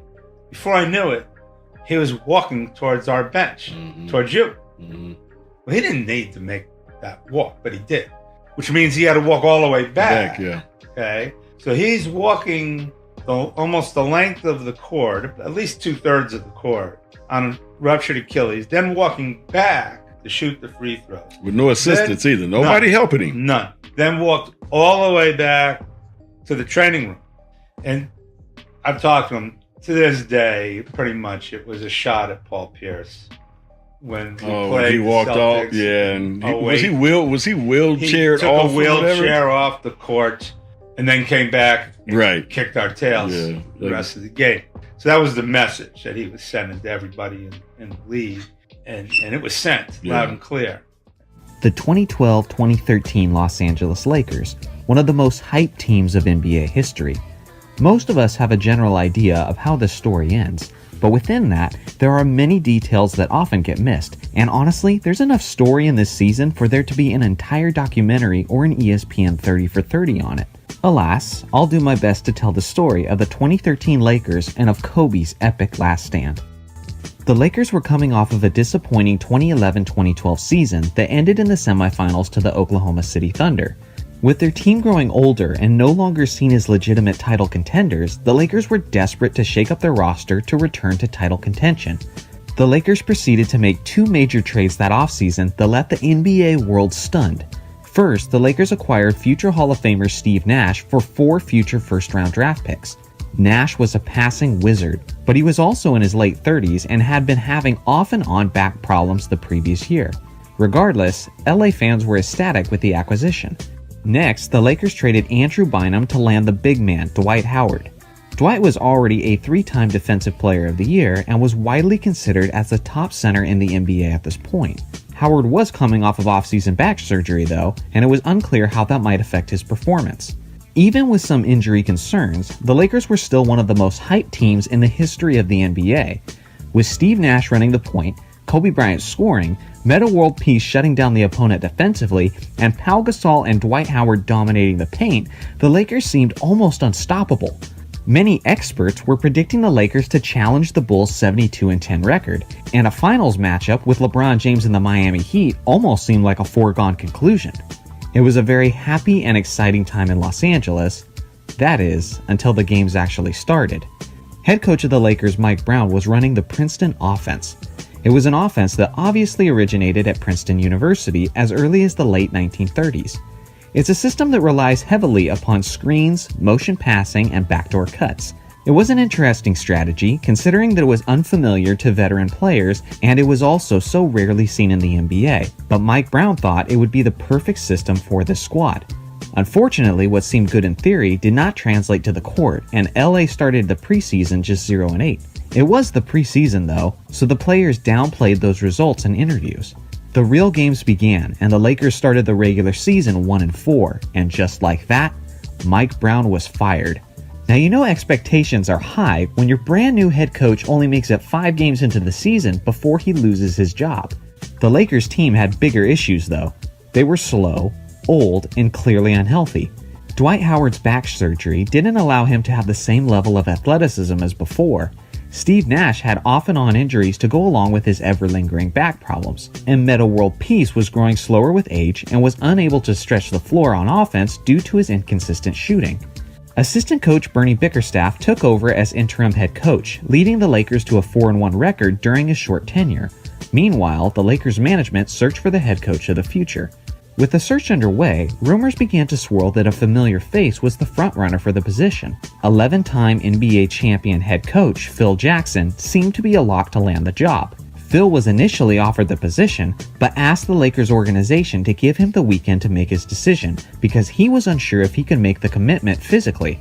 Phil had come to his conclusion and was prepared to tell the Lakers on Monday morning that he would be accepting the job. According to Phil, he received a call on Sunday close to midnight from Lakers general manager Mitch Kupchak, notifying him to cancel their meeting since they've now selected Mike D'Antoni as their new head coach. Lakers management said they believed Mike fit the team's personnel best, but the move was baffling. The Lakers passed on Phil Jackson, a coach who has a history of success with the organization, with Kobe Bryant, and with managing egos. A coach who has already demonstrated how to run a dominant offense with 2 big men in the paint. Instead, the team opted for Mike D'Antoni, a coach who has never made an appearance to an NBA Finals. A coach who has had a reputation for having no clue how to coach defensively and having a mentality of simply trying to outscore opponents. A coach who is famous for his 7-second offense, which revolves around speed and perimeter shooting, was now in charge of the oldest team in the league with 2 big men and no perimeter presence. And the one and only player in the starting 5 who can hit the long ball consistently also happens to be the one guy who was supposed to be doing all the distributing. You see, the idea was that Mike D'Antoni and Steve Nash rejoining forces would lead them to replicating their glory days of the Phoenix Suns offense in the mid-2000s. Yep, that's right. The Lakers put all of their eggs in the basket of an underachieving head coach and an injury-prone 39-year-old point guard. Just days after Mike D'Antoni had been hired as the Lakers head coach, Phil Jackson was asked in an interview how he thought Mike would do in the role, and this was his response. Mike, with the right personnel, is a great coach. Okay. You know, and this personnel really wasn't quite fit for Mike's coaching. Tell me why. Well, he likes a 3-point shooting group of guys. He likes 2s and 3s in the corner. His great guard, Nash, was on the team. Obviously, Steve's a great guard. He can distribute the ball. But that other big guy has to be they call it now a stretch 4. He has to be able to shoot 3-pointers. Yeah. Powell wasn't quite fit into that. Powell and Howard together. Okay. Too big, too much of a load for that post. And he doesn't really like guys in the post. He likes guys outside. How incredibly accurate this prediction was from Phil just goes to show how much of a brilliant coaching mind Phil Jackson was. Mike D'Antoni did move Pau Gasol to the stretch 4 position, resulting in frustration for Pau and him shooting a career-worst 46.6% from the field and a terrible 28.6% from three-point range. It came to a point where Mike was at such a loss of how to successfully run this offense that Mike eventually regulated future Hall of Famer Pau Gasol to a reserve role off the bench. Now, coaching decisions weren't the only things the Lakers struggled with this year. The players missed a grand total of 182 games due to injury, which includes games from Steve Nash's leg fracture, Dwight's torn right labrum, and Pau Gasol's plantar fasciitis in his right foot. To go along with these injuries was a ton of drama between the players. Dwight was receiving a tremendous amount of pressure from Kobe to play through his torn labrum due to the growing concern that the Lakers would miss the playoffs. This was just part of the issues between Kobe and Dwight that put a strain on their relationship. The issues were downplayed by the team though. An example of this was Kobe posting this photo to his Twitter page mocking the notion that there was fighting going on between the two players. The tension was undeniable though. Dwight's fun and easygoing personality was struggling to fit into the Lakers organization, and he never seemed to be fully embraced by the fans. The high expectations and demanding culture was taking its toll on Dwight. One night, there was a telling argument between Dwight and Steve Nash on the court. When one of the most lighthearted, positive, encouraging players in the history of the game is angrily yelling at you, you're probably not fitting in that well. Dwight was in a contract year and had the option at any point to sign an extension with the Lakers, but he wasn't doing that. The feeling was growing within the organization that Dwight wasn't only going to test free agency, but that he was also leaning towards leaving the Lakers. This had giant implications on two Lakers, the first being Kobe Bryant. At this time, Kobe was 34 years old. He was still playing at an elite level, but he had definitely lost a step or two of athleticism, and his days as an MVP caliber player were numbered. With his body aging, Dwight Howard likely leaving in the offseason, and Steve Nash on the verge of turning 40 at the start of next season, this meant one thing for Kobe. This would likely be his last chance to win a 6th NBA championship. A championship that would put him on the same level as his childhood idol, Michael Jordan.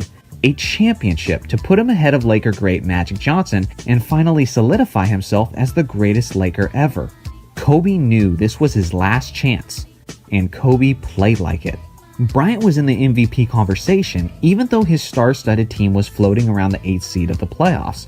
That's because everyone could see that despite everything this team was going through, Kobe was carrying the team through it. Despite all the injuries, despite all the drama, despite all the adversity, come hell or high water, Kobe was willing this team to the playoffs. The other Laker who had giant implications on him was none other than Mike D'Antoni. The Lakers had no chemistry on and off the court. Mike D'Antoni hadn't replicated his glory days in Phoenix, and the Lakers' offense instead was clearly inferior to other teams around the league. Pau Gasol was grumbling over his role within the offense, Kobe was among the leaders in minutes per game when he should have reduced minutes at his age, Dwight was discontent to the point of looking like he planned on leaving the team, and on top of all of that, one of the most hyped teams in the history of the NBA was on the verge of missing the playoffs. All of these things could be pointed back to Mike D'Antoni and his inability to coach this team. At this point, it had become clear to many spectators and to Mike himself that Mike D'Antoni was fighting for his job. If Mike was going to have any future with his team, this team had to make the playoffs. This led Mike to make a decision, a big decision, a decision that I believe ended Kobe's career as a top player in this league. Mike was going to play Kobe every single minute of every single game if that's what it took to win each night. It was a risky decision considering Kobe's age and the significant amount of miles on his legs at this point, but Kobe agreed to the decision. At the time of this decision, the Lakers were 37-36 and just a half game ahead of the Utah Jazz for the 8th and final playoff spot. The Lakers won 3 out of the next 4 games, with Kobe raising his game to another level. He was doing absolutely everything for the Lakers, from the scoring, to the facilitating, to the hustle plays. Just 4 games into Kobe's new ridiculous workload, Ramona Shelburne, a senior writer who's been following the Lakers throughout her career, wrote an article about Kobe's insane amount of minutes and the risks involved. D'Antoni said in the article, "We're short-handed right now and we're playing it very tight. Normally this wouldn't happen, but we've put ourselves in a hole and Kobe is our best bet going forward to win games. He said he's going to retire after a year, so we're going to get our money's worth for 2 years. I don't know what to tell you." The decision continued to receive some criticism, but it was clear Mike was sticking with the plan and Kobe continued to grind, leading the Lakers to win the next 2 games over the Hornets and Trailblazers, and that brings us to April 12th, 2013. Kobe was on a tear, averaging 28.9 points, 8.4 assists, and 7.3 rebounds while playing 45.6 minutes per game during this stretch. This Friday night was another crucial home game against the young and upcoming Golden State Warriors. It would take everything from Kobe to get a win this night, because Steph Curry was on the opposing side and he was on his game this evening. After all the minutes leading up to this match, Kobe had described his body as feeling a little stiff to start the game. He played the entire first quarter, but didn't end up scoring his first points until the second quarter, and then he began to hit his groove. For every difficult shot that Curry was hitting, Kobe had an answer, refusing to let this game slip away. He played the entire second quarter. With 10 minutes left in the third, Kobe drove baseline and was met by several defenders. After the contact, he was on the ground bracing his knee. The stadium went silent as if their worst fears were being realized, and it appeared as if Kobe's body had finally taken more than it could handle. After a couple minutes, Kobe walked it off and remained in the game, as the entire building took a sigh of relief. 6 minutes left in the third quarter now, and again, Kobe attacks the basket and comes up limping. This time, it was his right ankle. Red flag after red flag, indicators that this load is too much, but Kobe fought through the pain and remained in the game without missing a minute. Into the fourth quarter, with Kobe and Curry continuing to trade baskets, the Lakers found themselves down by 6 points with just minutes left. Then, Kobe hit a clutch 3 to make it a one-possession game, and the crowd was going nuts. The Lakers get a stop and Kobe again has the ball. Harrison Barnes is all over him, and then Kobe does what he's done so many times and buries another clutch 3 right in the defender's face. The crowd erupts, and the look on Kobe's face is sheer determination, which leads the Lakers commentator Stu Lance to say, "The Mamba is looking like the Mamba." I remember watching this game live, being in awe and appreciating vintage Kobe in the latter years of his career. The Warriors score again. Kobe has the ball and makes a cut to the basket, and then he goes down. The crowd waited patiently for Kobe to jump back up and play through it like he had time and time again, but this time it was different. He said he knew his Achilles was torn. As he was sitting on the floor, Kobe then did the most Kobe Bryant thing he's ever done and tried to force the Achilles to reattach itself by rubbing the wounded area. It obviously didn't work. Kobe knew his season was likely done, but on this night, his job was not yet finished on the court. At this point, Kobe had fought through so much and had pushed through so much adversity, but he had one more fighting effort to make. Kobe had to shoot 2 free throws. If Kobe's injury forced him to leave the game and he was unable to shoot these free throws, then the Warriors would have had the choice of which Lakers player they wanted to shoot the free throws in place of Kobe. With a terrible foul shooter like Dwight Howard on the team, and with the Lakers down by 2 points, with only minutes remaining and with the playoffs on the line, shooting the foul shots was the only option in Kobe's mind. He proceeded to gingerly approach the free throw line, with his face visibly trying to suppress the pain. Kobe proceeded to knock down both free throws and provide the last bit of help he would ever make for the Lakers at a postseason run. Kobe walked into the locker room with a torn Achilles under his own strength, once again demonstrating the proud warrior that he is. If you ask me, this was the true end of the Kobe Bryant we always knew. To Kobe's credit, he did make his return to the court, but from this point on, his career was plagued by injuries and he never again played at an elite MVP caliber level. Although this was a sad and tragic ending to this season for Kobe, there was strangely a lot of beauty in it too.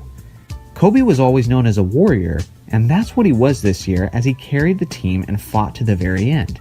The 60 points in his final game was incredible, but to me, this Achilles game versus the Warriors was the end of the Black Mamba. Kobe's career ended on a 17-65 team on a meaningless regular season game, but the Black Mamba's reign ended making his final stand on his last championship push, forcing his body to give everything it could, even to the point that it eventually broke down on him. Thanks to his efforts, the Lakers did make the playoffs that year. They were swept in the first round of the playoffs by the San Antonio Spurs. Dwight Howard left in the offseason, and Mike D'Antoni was fired 1 year later. There are many what-ifs when we look back at the twilight years of Kobe's career. What if the Chris Paul trade had actually gone through? What if the Lakers hired Phil Jackson instead of Mike D'Antoni? Phil Jackson was clearly the better fit for that team. If Phil was the one coaching those Lakers, do they win more games, resulting in Kobe playing less minutes and never tearing his Achilles? Did Kobe lose out on more elite years all because of this decision? I believe so, but we'll never know for sure. Let me know in the comments section what you think would have happened if the Lakers hired Phil Jackson instead of Mike D'Antoni, and also let me know how you think Kobe's twilight plays out if he never tears his Achilles. Thanks for watching as always, make sure to like and subscribe for more NBA content, and I'll see you guys in the next video.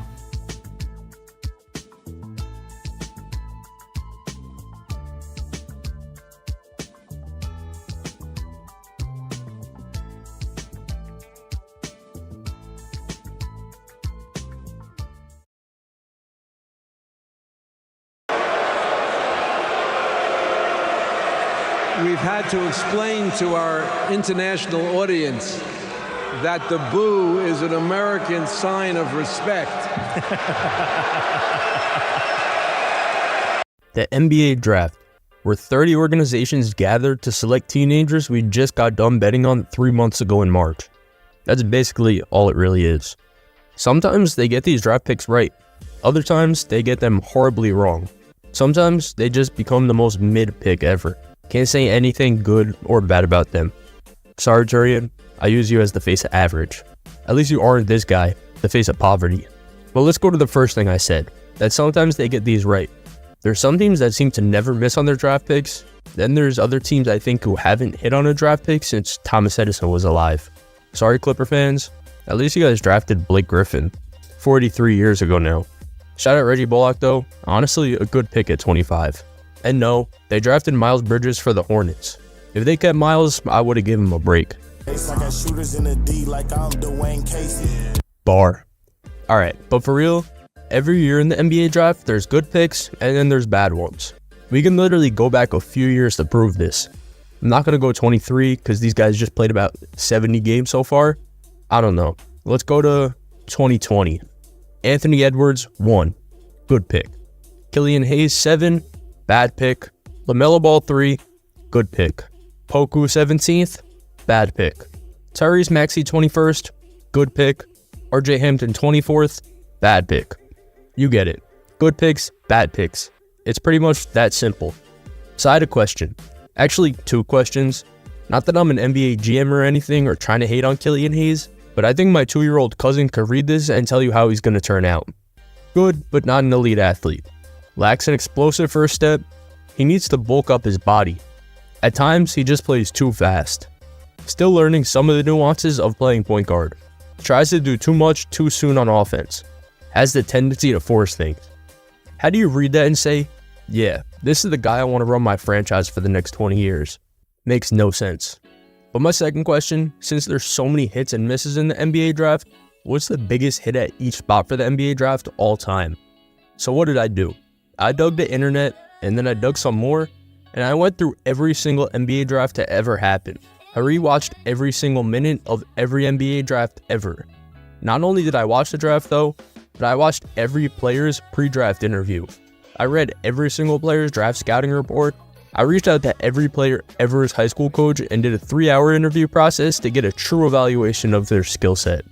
But not only did I do all that, for every player, I took their height, their weight, their vertical, their career points per game average. I multiplied all those numbers by each other to get the player's estimate draft evaluation score. Stop the cap.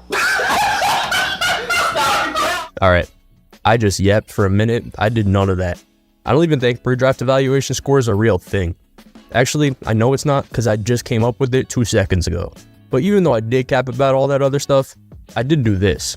I found the best players selected at every draft position in NBA history. The best first pick ever, the best second pick ever, the best third pick, all the way through 30. I didn't do second round, but if you guys like this, I'd definitely do the same thing for the second round. But without further ado, we may as well get into it. And with the first pick, The Cleveland Cavaliers select LeBron James. I mean, come on. Who else was it going to be? The only sunshine, LeBron James. Unarguably a top 2 basketball player of all time. And the other dude in the argument wasn't first, so by my evaluation, that makes LeBron unarguably the best first pick of all time. The first pick was easily the most stacked pick though. I mean, duh. But the other candidates included Kareem, Duncan, Magic, Shaq, 5 of the 10 greatest players of all time selected first. I was really considering picking Anthony Bennett to be the guy for the first spot, but I decided not to. But LeBron's had a pretty decent career. 4-time champion, 4-time MVP, 20-time All-Star, the NBA's all-time leading scorer. I guess you could say that's okay.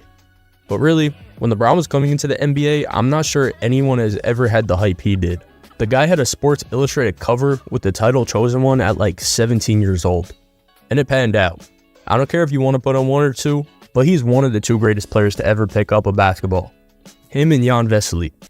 But now, we gotta move on to the second pick. And with the second pick, actually, there's no footage of this. With the second pick in the NBA draft, the St. Louis Hawks select Bill Russell. If I were the Hawks owner today, even 100 years later, I'd still be pissed as hell that we traded Bill Russell when we drafted him. The guy ended up with 5 MVPs and 11 championships. Billiards was just that guy. One of the most legendary players ever. I mean, you know how great you gotta be that no player ever could wear your jersey number again? You definitely gotta be like average to above average, I would say. But 2 really wasn't that close. My other options were KD and Jerry West. Both great, both probably top 20 players of all time. Neither are Bill Russell. 11 rings in 13 seasons. And old heads will still tell you that he's the GOAT. But number 2, maybe the most loved player of all time, Bill Russell. I would kick your ass. Now we gotta move on to the third pick. And with the third pick, The Chicago Bulls pick Michael Jordan. this one was really close. I was between Michael Jordan and Enes Kanter. MJ has a slight edge though. 6 championships, 5 MVPs, the guy most people consider the greatest player to ever pick up a basketball. In reality, the only guy who really put up a competition for the third spot was Will Chamberlain, if you want to call it a competition. I mean, is there anyone else with so many songs about them? Jumpman, 23, Michael Jordan, the list goes on all day. The third pick is Michael Jordan. It was always Michael Jordan, and it's probably always going to be Michael Jordan. But that brings us to the fourth pick. And with the fourth pick, The Seattle Supersonics select Russell Westbrook from UCLA. Yep, Russell Westbrook. I know a lot of you are going to disagree with it, but I'm going to stand on my opinion. With however Russell Westbrook plays right now, don't forget who this guy was in the late 2010s. NBA MVP, 9-time All-Star. In his peak, the guy averaged a triple-double 3 times in 4 years. There's only one other guy who ever averaged a triple-double, and he did it once. The reason I said a bunch of you are going to disagree is because the other guy you could have put here is Chris Paul. So at that point, I feel like it's pick your poison. And although I think most people probably would go with CP3 in this situation, I'm not going to lie to you, I'm going to go with Westbrook. Sorry, I do love Rondo though. Chris Paul, one of the greatest players in my childhood. But Russ just feels like the right option here for me. And if I'm being honest, I'm still trying to figure out what this question means. Russ, did you guys lose this game or did the Jazz win this one? What? Bro, what are you talking about, man? Bro, I'm out, man. That nigga's tripping. Alright, so it's time for number 5. With the 5th pick, The Minnesota Timberwolves select Kevin Garnett. if you look up dog in the dictionary, you're just gonna find Kevin Garnett. Dog. Noun. Definition. Kevin Garnett. But although KG shows up in the dictionary, I know for a fact my guy did not study it enough. Kinda like naming NFL equivalent for each NBA player. Sorry KG, it's funny every time though. But KG, champion, MVP, 15-time All-Star, he's got the whole accolade book filled out. The 5th pick was really a stacked one too. Probably the 2nd or 3rd most stacked one overall. My other options were Pippen, Charles Barkley, Dwayne Wade. Honestly, I could see you going with any of the 4, but I feel like KG was just the right pick here. The dude was a savage.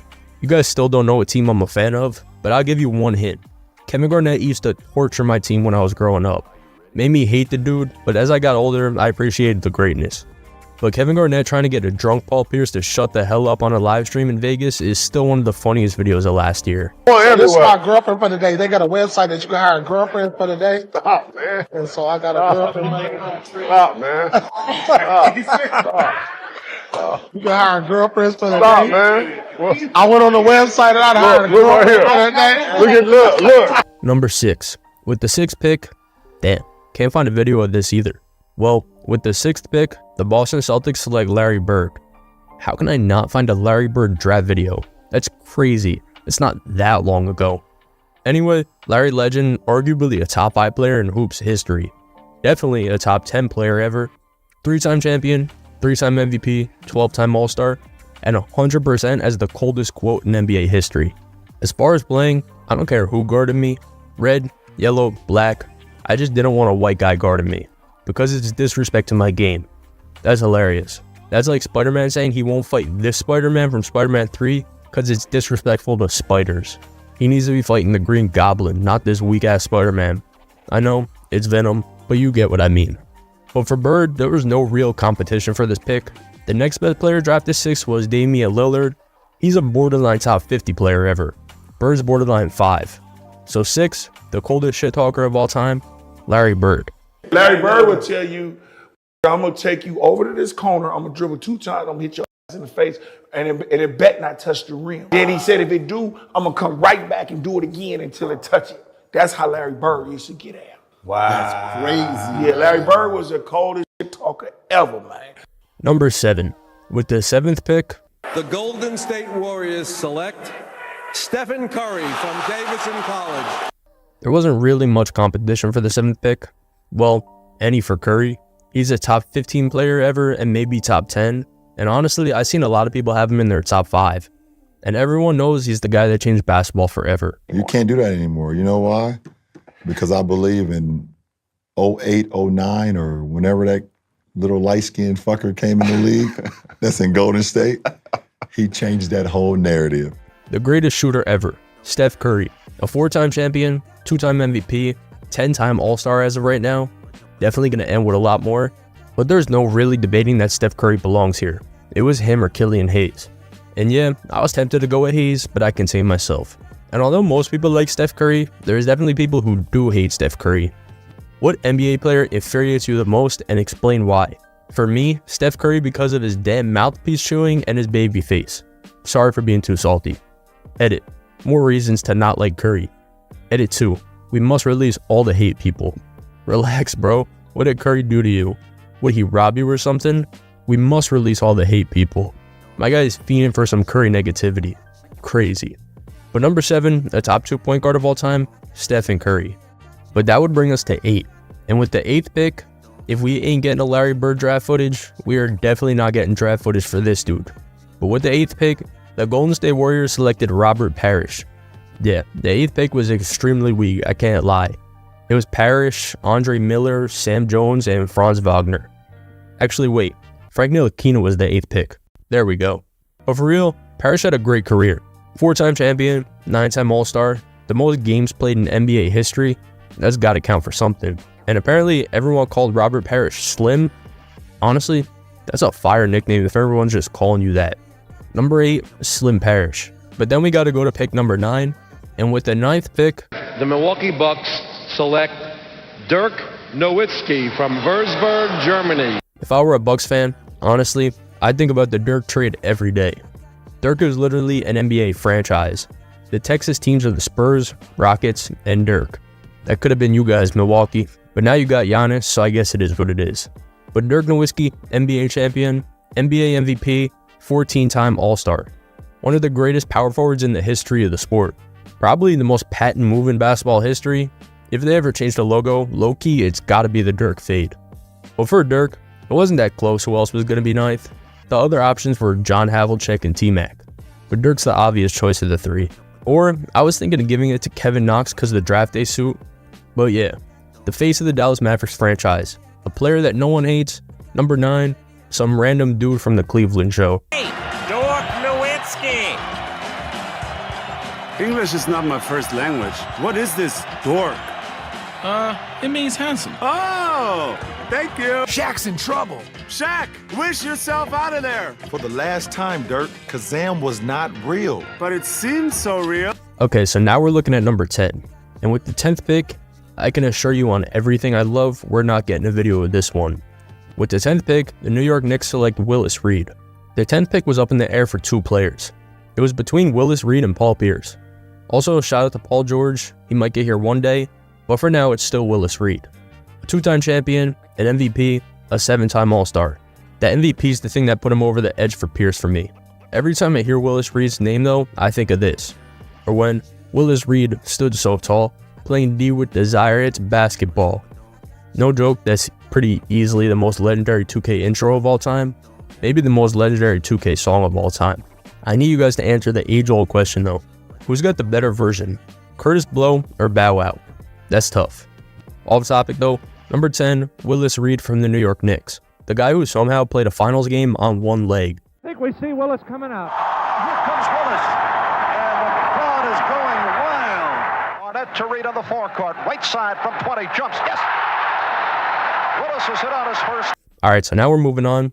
This time, number 11. And with the 11th pick, The Pacers select Reggie Miller of UCLA. talk about a steal at number 11. Reggie Miller, 5-time NBA All-Star, 8 points in 9 seconds, one of the best commentators in the game right now. You know who he is. The 11th pick was kind of weak though. It was really either Reggie Miller or Klay Thompson. So Reggie Miller or Reggie Miller 2.0, you decide. Here's one of my favorite Reggie Miller moments of all time though. And I think Anthony Davis is starting to recognize, you know what? I may be the best player on the floor, no pun intended, Steph Curry. This guy does not know what a pun is. He didn't use a pun, and then he said no pun intended. A man of his word. Respect. But number 11, the second greatest Reggie of all time, Reggie Miller. After Reggie Bullock, of course. Speaking of Reggie Bullock, I'm going to Bullock Island. Y'all need anything? Just let me know in the comments. And yes, this is Reggie Bullock's actual island. Alright, let's move on. Number 12. With the 12th pick, another video we're not finding, so here's a video of him at the draft in 2014. With the 12th pick, the Milwaukee Bucks select Julius Erving. The Bucks seem to be really good at drafting and then trading all-time greats before they actually put on a Bucks uniform.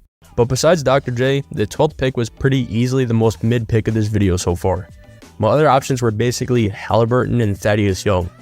Although it was kinda hard not to pick Thaddeus Young, he's one of 5 players ever to play 800 games and average 13.5 points, 5.9 rebounds, 1.4 steals, and shoot 49% from the field and 30 from 3. I mean, come on. That's the main stat that matters when you're talking about basketball. But ultimately, I did go with Dr. J. After he got drafted, he's a 3-time champion, 4-time MVP, 16-time All-Star. That's ABA and NBA combined. But either way, he was that guy. He was a today-level athlete playing in the 1970s versus plumbers and firemen. Nowadays, he'd be that athlete against Twitch streamers and YouTubers. So you pick which is better. Plus, he pretty easily is the coldest nickname in NBA history. So number 12, we're going with Dr. J, Julius Erving. And that will bring us to number 13. With the 13th pick in the 1996 NBA Draft, the Charlotte Hornets select Kobe Bryant from Lower Merion High School. Hornets fans, I hope your ears were closed, because that's an absolute botch. Kobe was pretty good, I think. MVP, 5-time champion, 18-time All-Star, just one of the GOATs. My other option here was Karl Malone, but honestly it really isn't even close. Every time I think of Kobe though, I think of this. Someone please tell me they know what I'm talking about. There's a video where some fan is messing around with a player, I think it's Kevin Durant, and they start saying you're not as good as Kobe, then they go, Kobe, Kobe, Kobe, Kobe, and just kept saying his name. It's always stuck in my head, but I just can't find it anywhere. But yeah, Kobe is easily one of the greatest players of all time. Every list you see him anywhere from like 3 to 12. So the 13th best pick of all time, Kobe Bryant from Modern Family.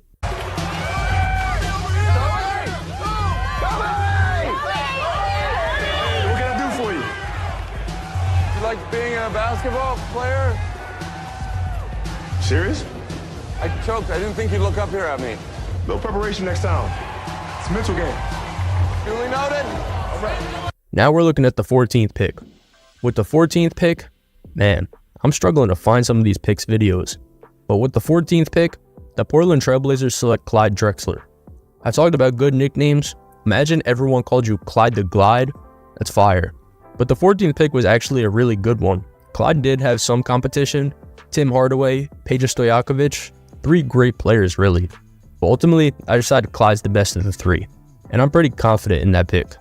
He's a 10-time All-Star and an NBA champion. And no joke, Clyde is maybe the biggest 2K cheat code of all time. The guy's just gonna dunk on anyone and everyone. Basically, the way he did in real life, I guess. I wasn't born yet to watch Clyde Drexler, or even close to being born, but I get the vibe that he was like a Zach Randolph type guy. Obviously way better and a completely different skill set, but just the player everyone loves. I mean, look at how people talk about him. The one thing many people don't talk about is how Clyde Drexler was off the court. He was a well-spoken, very respectful, down-to-earth kind of guy. I'm a Chi-Town native and a lifelong Bulls fan. Clyde was fucking amazing in the 90s. Cool as jazz. You know how cool you gotta be to be as cool as jazz? That's a top-tier compliment. But number 14, Clyde the Glide Drexler. And that brings us to the halfway point. Number 15. With the 15th pick, Giannis Antetokounmpo. Yep, Giannis. It's not really a question anymore. The guy's an all-time great.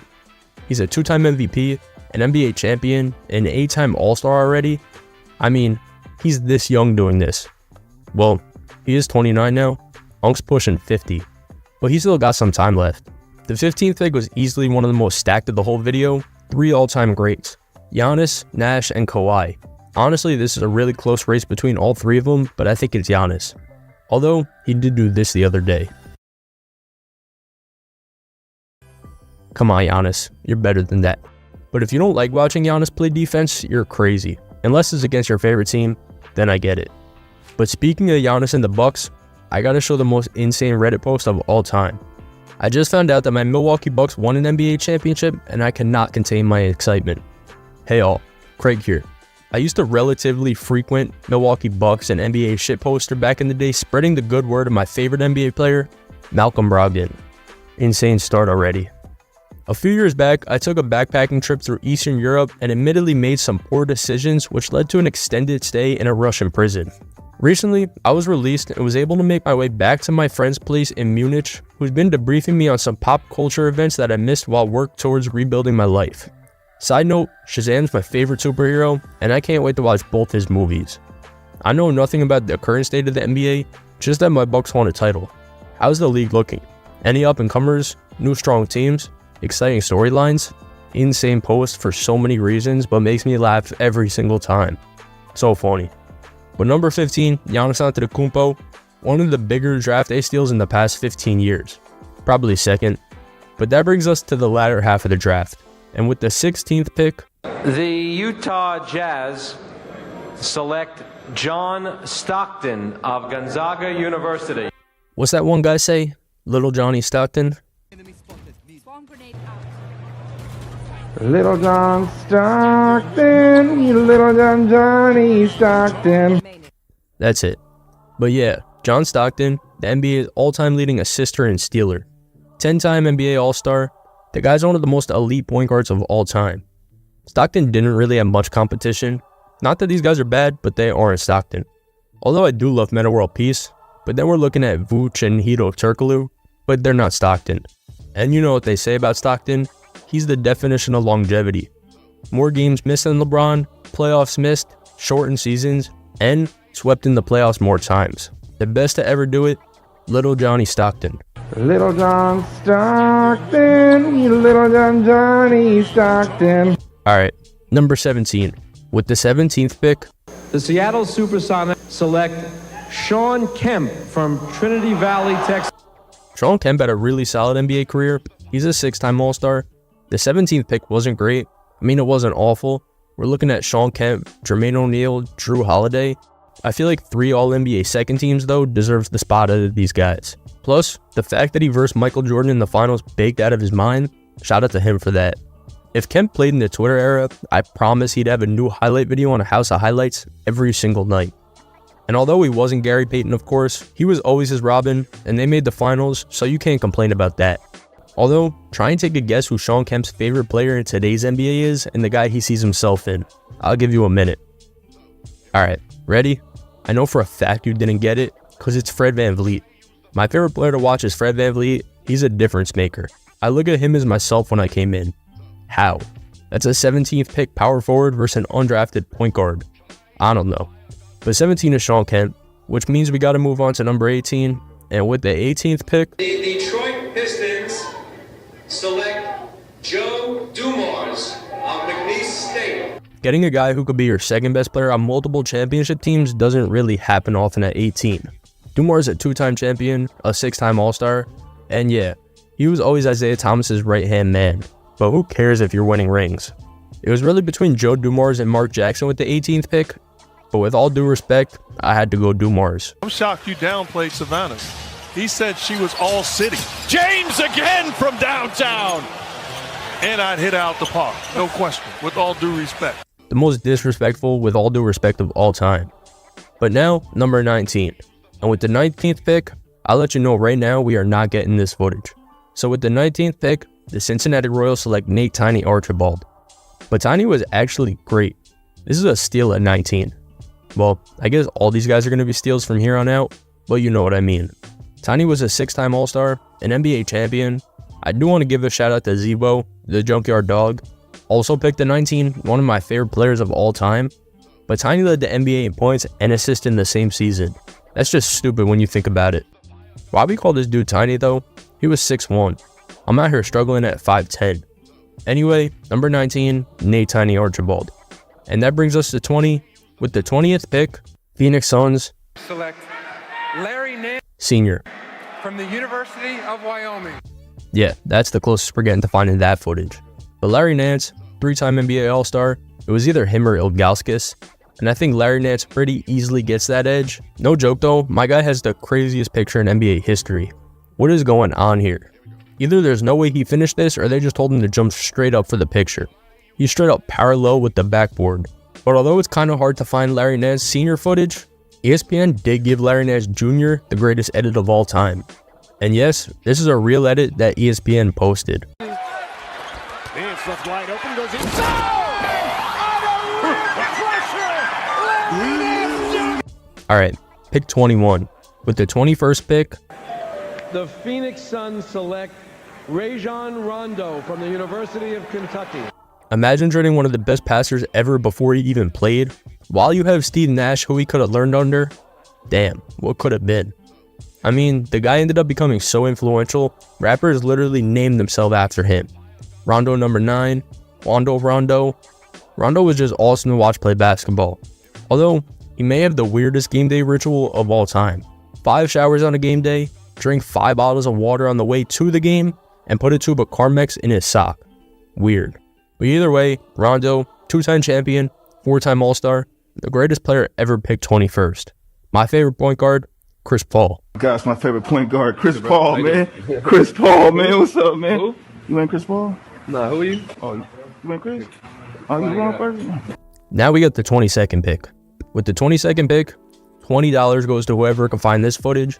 With the 22nd pick, the Philadelphia 76ers select George McGinnis. First off, rest in peace. And I mean no disrespect when I say this, but the 22nd pick was probably the most mid out of any pick. McGinnis was definitely great. I mean, combine the NBA and ABA, he's a 6-time All-Star, and he won the ABA MVP. Actually, I guess that's not really mid. Seems like I'm just not up to date on my George McGinnis lore. Damn. But the rest of the options at 22 were Norm Nixon, Truck Robinson, Jared Allen. So yeah, mid. But if we're talking coolest names, they may be one. Norm Nixon and Truck Robinson, I dare someone else to try and beat that. But yeah, number 22, George McGinnis, and that brings us to 23. With the 23rd pick, close your ears, Bucks fans, the Milwaukee Bucks select Alex English. I did not know the Bucks selected English, if I'm being completely honest, until now. But damn, they trade every great they draft. And want to talk about an underrated bucket? Alex English is easily one of the first names that come up. English was the greatest Nugget of all time till that other dude showed up.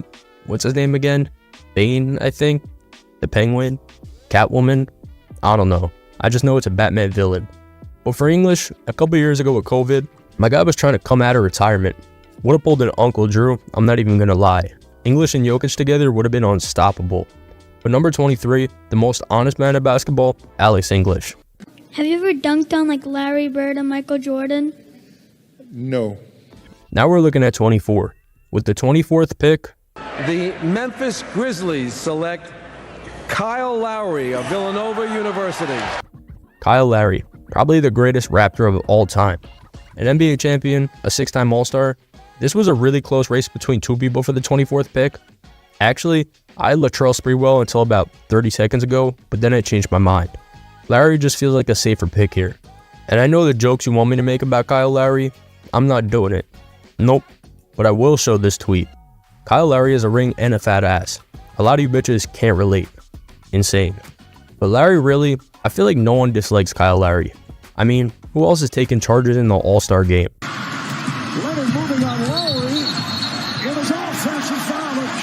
Okay, so now we're at pick 25. And with the 25th pick, the Dallas Mavericks select Mark Price. 5'11" white boy. That's something I can relate to. Unfortunately, I can't relate to being a 4-time NBA All-Star though. The only other guy who was really even in consideration for this pick was Gerald Wallace. But yeah, it's Mark Price. Probably the best Cavalier ever to wear a number in the 20s and make an All-NBA first team. So yeah, number 25, Mark Price. But that would bring us to 26. And with the 26th pick, The Los Angeles Lakers select Vlade Divac. I lied about George McGinnis. This is the weakest pick. Although Vlade was a one-time All-Star, the only other real option here was Taj Gibson. I guess Vlade wins. And although Vlade was a great draft pick when he was drafted, he definitely doesn't know how to draft. You know, took Marvin Bagley over Luka Doncic. Anyways, 26, Vlade Divac. But that will bring us to the next pick. And with the 27th pick, the Detroit Pistons select Dennis Rodman. I'm struggling to find these draft picks this late. But Dennis Rodman, the most interesting NBA player of all time. An undersized forward who's arguably the greatest rebounder ever, a 5-time champion, 2-time All-Star, 2-time Defensive Player of the Year, just a winner. 27 was actually a really good pick too. Two of the greatest defenders of all time, Dennis Rodman and Rudy Gobert. But Rodman seems like the obvious choice of the two. And plus, the guy did what he wanted. Remember when he didn't want to go to practice and just wanted to hang out with Hulk Hogan? He doesn't want to come back. He wants to hang out with us. I don't know what to tell you. Alright, number 28. With the 28th pick, The San Antonio Spurs select Tony Parker of Racing Club Paris. I know I said this so many times already, but oh my god, that's a steal. 4-time champion, 6-time All-Star. Tony Parker seems to be liked by most people, I would say, except one guy, Tyler the Creator. We be hitting models like Tony Parker be hitting bottles. Tell Tony Parker that I found his vision, and if he's tripping off my sneak dissing, then he has to deal with me and my minions. Tyler, what did Tony do to you, bro? Maybe Tyler's like a Laker fan or something, I don't know. But number 28, NBA Hall of Famer, Tony Parker. And now we're looking at the last two picks. With the 29th pick, the Seattle Supersonics select Dennis Johnson.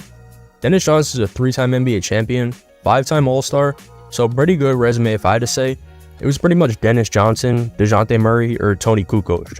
But DJ seems like the obvious pick of the three. But now, Mr. Irrelevant.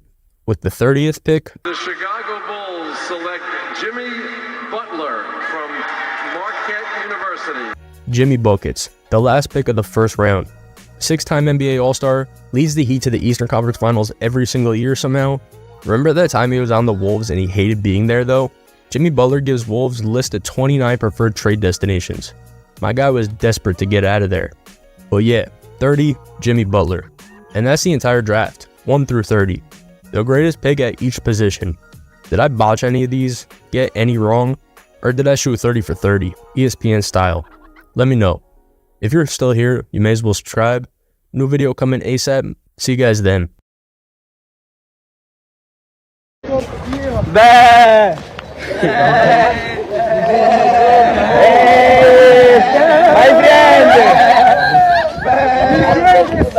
The GOAT, greatest of all time. There's a lot of people who claim to be the GOAT, like Drake, last name ever, first name greatest. Or recently, Ronaldo said he was the greatest soccer player of all time. Or how about Polo G? The guy literally has an album called The GOAT. Or there's Billy, he literally is a GOAT. But for everyone who claims to be the GOAT, there can only be one GOAT in each category. Whether that be rapper, actor, athlete, astronaut, eater, walker, breather, literally whatever category you could think of. But the one hotspot for the word GOAT in the last decade has of course been in basketball. You always hear that question. Death, taxes, and the GOAT debate in basketball. There are so many different players people put in this conversation. LeBron, Jordan, Justin Holiday, Trey Burke, Kareem Abdul-Jabbar. The list goes on. And a lot of the time, who you pick for your GOAT depends on who you grew up watching. Old heads, well, a lot of them will call Bill Russell the GOAT. Mid heads, you get a lot of Michael Jordan answers.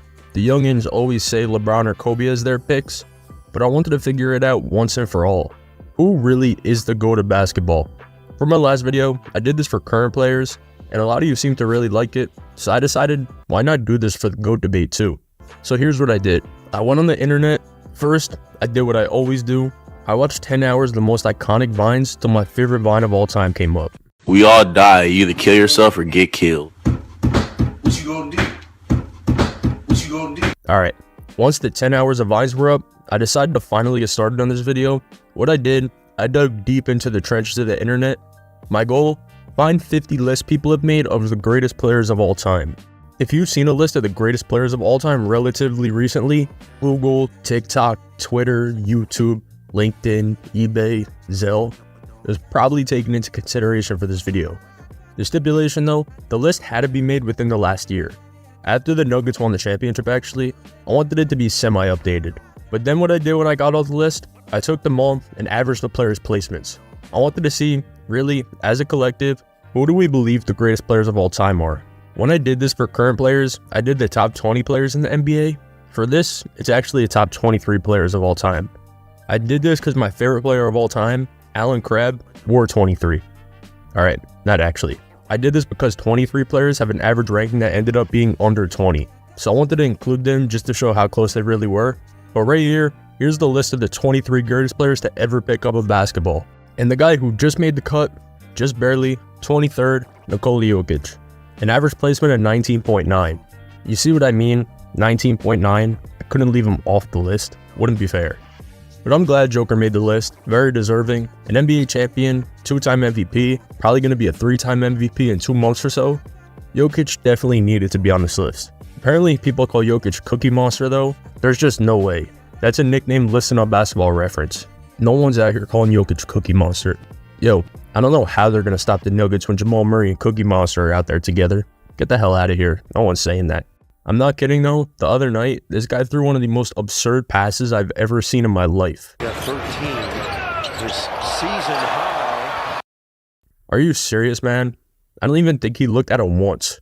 The guy's wearing an earpiece talking to Mike Malone on the sidelines or something, I swear. But Jokic does deserve this. He averages a career 21, 11, and 7. Every night, he continues to climb the all-time ranks even further and make a stronger case for himself to do so. You got a parade coming up here on Thursday. Yes. How soon till you're back in Soundboard? On Sundays I have my horse racing in my horse racing. I was going to get to that. Finishing with an average placement of 0.1 higher than Nikola Jokic, David Robinson, a 19.8 average placement.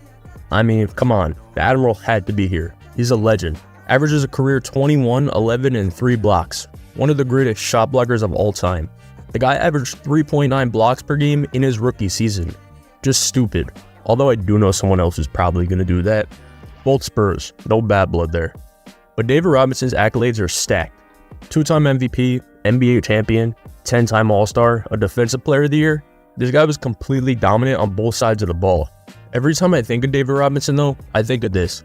Someone please tell me they know what I'm talking about so I don't feel crazy. I tried to find a picture or video of it, but I just couldn't. Feels like Wilt's 100-point game. but I vividly remember in an old 2K my career, I don't know exactly what year, but there was something when if you scored more than 71 points, you got a text message from David Robinson on the phone in the game. It said something like, "Nice game, youngin." I remember my first time scoring 71, something light. It was something so stupid like that. It was the most backhanded compliment ever. Someone, please tell me you know what I'm saying. But either way, in real life, I feel like David Robinson is just underrated.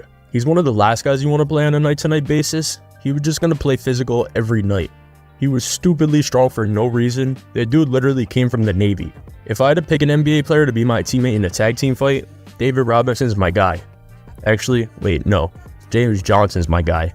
That guy's kicking anyone's ass. But D-Rob, you're second. And you're the 22nd greatest player in NBA history. And you have one of the greatest commercial lines in NBA history too.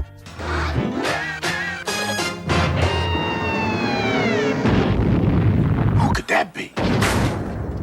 It's Charles Barkley with today's word. Today's word is find. Tell the boys and girls how you get fined, Charles. You can get fined for a lot of things, like yelling, arguing, and bad-mouthing an official, but most of all for fighting. Have you ever been fined, Charles? Never, ever. No. Charles is a great player, but he has a lousy memory. Never, ever.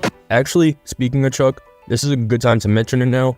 Charles Barkley was the first guy to miss the list. He had an average placement of 20.2, but I had to cut the line somewhere. Charles Barkley and D Wade, the first two guys off the list.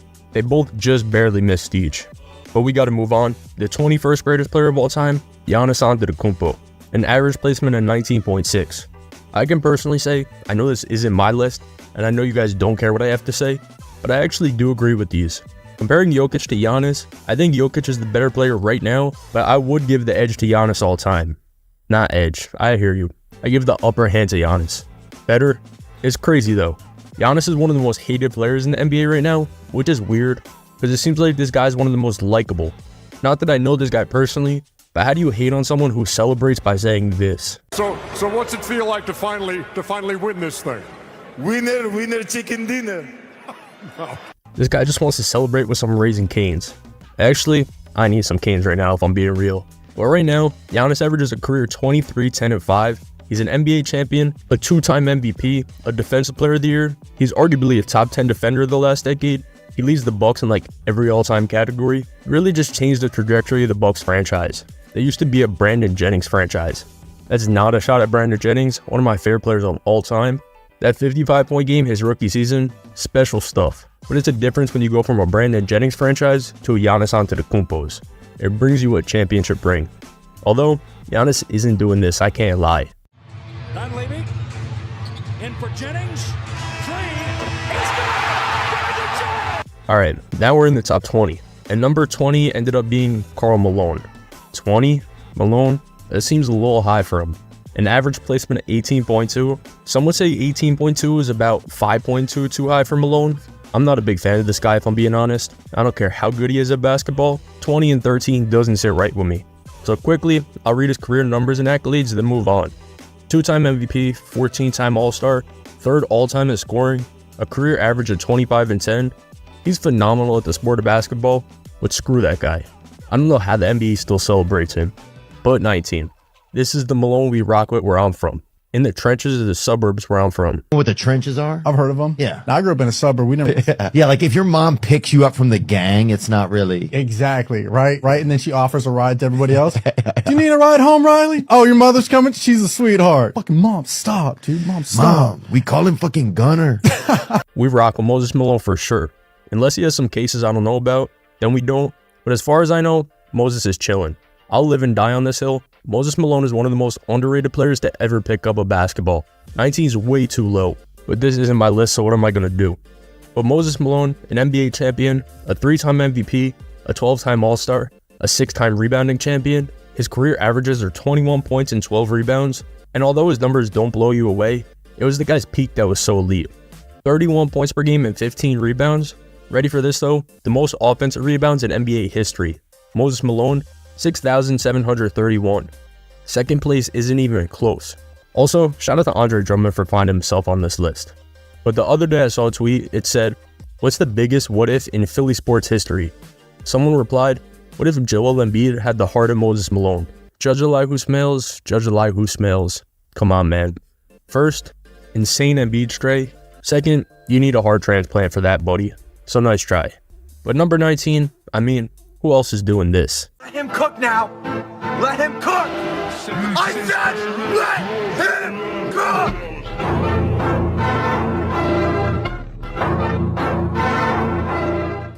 Number 18, I think this dude is actually the most likable player in NBA history, other than Karl Malone, of course, but Dirk Nowitzki. Dirk had an average placement of 17.8. I'm happy Dirk made this list, because as time goes on, Dirk seems like he's becoming a borderline top 20 player of all time, but I'm glad everyone still shows him respect. He's an NBA champion, an MVP, a 14-time All-Star. He averages a career 21 and 7.5. Dirk Nowitzki literally is the Mavericks franchise. This guy is a statue outside the stadium in Dallas where he's shooting a basketball. We'll go with that. But Dirk's 2011 playoff run, that's around the time I started watching basketball, maybe a few years after. Still one of the most legendary playoff runs I've ever seen. My guy took down Kobe, KD, and LeBron in the same playoffs. Someone tweeted this the other day. Quick reminder that Dirk isn't a top 4 power forward of all time. Real quick, bro, I'm crying.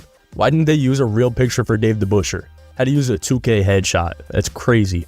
But the tweet, Dirk, not a top 4 power forward, in the replies, bro got hit with the Cam Edwards, people who are desperate for attention. I was going to do that, and then I came back and what are you doing? Nothing. This crazy thing happened at work. Everybody blowing my phone up right now, man. Just really long story. Shout out to Cam Edwards, G League legend. But Dirk is also a legend. Sorry, David Robinson. Dirk might match your commercial levels too. Uh-oh, guess what day it is? Guess what day it is, huh? Anybody? Kayla, hey, guess what day it is? Oh, come on, I know you can hear me. Champ. What day is it, champ? Hey, Cash, guess what the day is? It's game day. What? Rob, how happy are Mavs fans to buy a season ticket package? I'd say happier than Dirk on a game day. Game day? Yeah! Get happy. Get season tickets. Go to Mavs.com right now. Now we're at number 17, Dr. J, an average placement of 17.6. I mean, no one has a harder nickname than Dr. J. Imagine everyone just called you Dr. J, and half the time they didn't even know your real name. But for Dr. J, I'm going to combine his NBA stats and ABA stats because the majority of his prime and accolades come from the ABA. So that will make him a 3-time champion, 4-time MVP, 16-time All-Star. His career stats are 24 points, 8.5 rebounds, 4 assists. Plus, this guy was a pioneer of the dunk contest.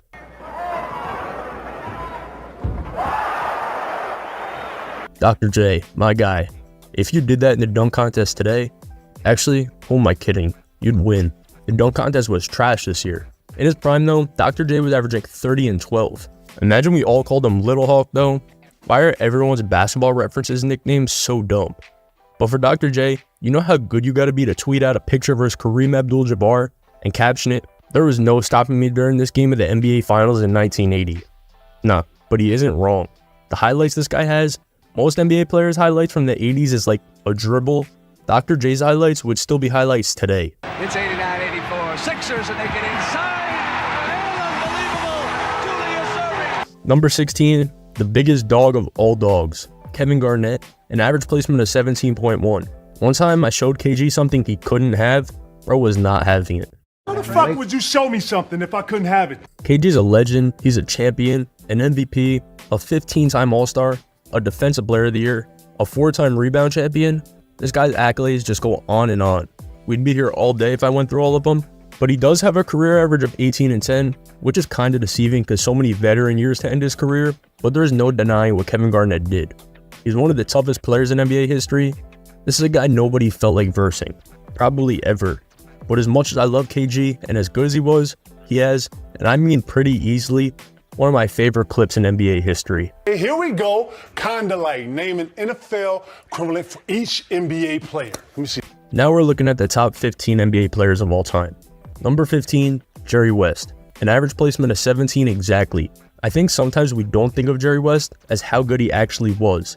A champion, a 14-time All-Star, a scoring champion, an assist champion, probably the best player to never win MVP. Ready for this? Career averages 27 points, 6 rebounds, 7 assists. The dude was lethal. He was literally the logo of the NBA. The only downside of Jerry West, This guy lost to the same team in the NBA Finals every single year. A star. So was I! A fucking star! I can pass behind my back, over my fucking head. I can pass it out my fucking asshole if you want it. Do you know what? You want to know what it got me? Do you want to fucking know what it got me? It got me. Sweet fuck off. It got me this, a fucking movie prize. Here it is. Hey, welcome him in. Here he is. Jerry fucking West, MVP, the most valuable fucking loser award. I'd be the same way, Jerry West. But the top 14. There's something about the top 14. I feel like it's just like the group of 14 guys everyone should have.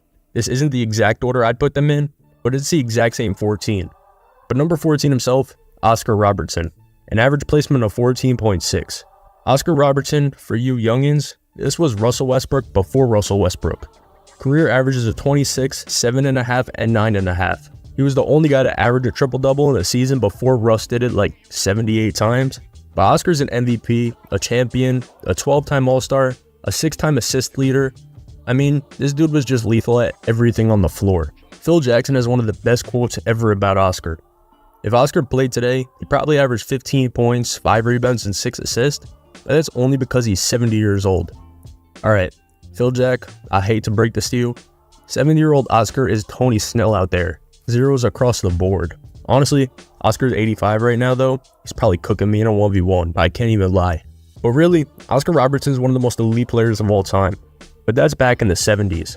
For the 13th best player of all time, we're moving to current day, and that's Kevin Durant. Durant had an average placement of 13.8. Durant's just, I don't even know. Durant is just him. He's a 2-time champion, an MVP, a 4-time scoring champion. The list goes on and on. Plus, it's going to continue to go on and on for a few more years for KD. His career averages right now are 27 points, 7 rebounds. He's almost a 50-40-90 guy for his career. I know literally none of those numbers touch 50-40-90, but they're all really close, so good enough. But although Durant is 13, if this was a list of the NBA players with the best Twitter accounts, he's undoubtedly one. Scarlett Johansson, I will drink your bath water. #random. That's a classic. To Skip Bayless, I really don't like you. Girl, you look like a bacon, egg, and cheese sandwich. You look good. So although Durant isn't first all time, he's definitely got a better Twitter feed than all those 60s guys got. I told Steph this. I was about 10 years old, and our AAU team drove down to Charlotte and played, and it was just one, like, I thought he was white, but he was he was yellow kid, right? I'm just being real now. Well, speaking of that kid he saw when he walked in the gym, Steph Curry was ranked the 12th best player of all time. He had an average placement at 12.3. I'm gonna keep it real. Does 12 seem way too low for Curry? Not top 10 almost seems disrespectful, but whatever. He's a 4-time champion, a 2-time MVP, a 2-time scoring champion, the NBA's all-time 3-point leader.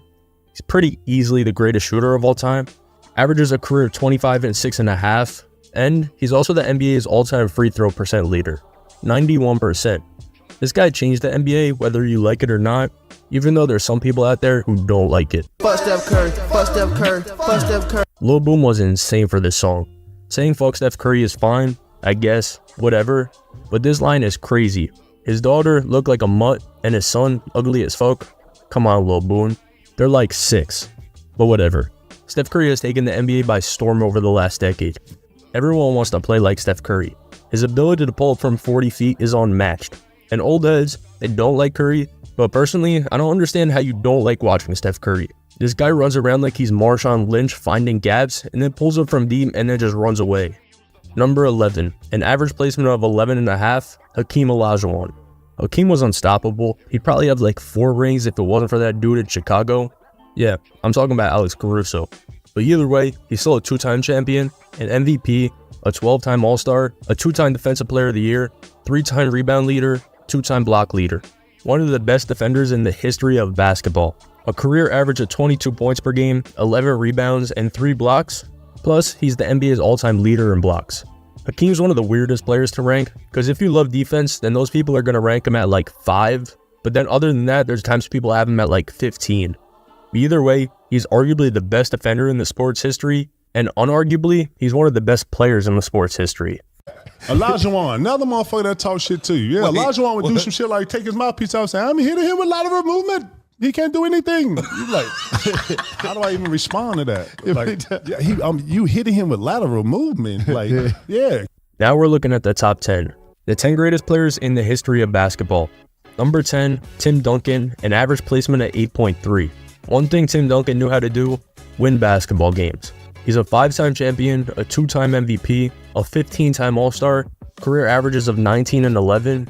He's just insanely good at basketball. Although to casuals he might be boring to watch, you're never going to watch this guy beat your favorite team. Unless you're a Heat fan, but the dude was like 75 at the time, give him a break. But the thing about Duncan, he was just a big talker. He once got ejected for laughing on the bench. Howard now drives inside right over Alberto, and a blocking foul. As Joey Crawford saying Alberto moving. Hey, Popovich doesn't like that one either. And another technical foul. And this is when Duncan's out of the game. He's thrown Duncan out of the game. All right, getting ejected for laughing on the bench is crazy, but especially for Duncan. I'm not sure if this guy said a total of 100 words in his life. But before, I said that Dirk is the Mavs franchise. Tim Duncan is the Spurs, and the Spurs are one of the greatest franchises ever. I swear though, if I saw Tim Duncan today, I'm not recognizing him. My guy looks like Tarzan. This is the dude that would cook your favorite player on a night-to-night basis, and then after that, he would pat him on the back and say, "Nice try, buddy." But number 9, Bill Russell, an average placement at 8.2. First off, rest in peace to a legend. Second off, I said Tim Duncan couldn't lose. Billy R, 11 championships, 5 MVPs, 12 All-Stars, 4-time rebounding champion. The guy has a career average of, ready? 15 points, 22.5 rebounds per game. That's some 2K paint beast numbers when you're trying to boost for VC. Plus, he's got the most contagious laugh ever. He got a whole YouTube video compilation of his laugh only.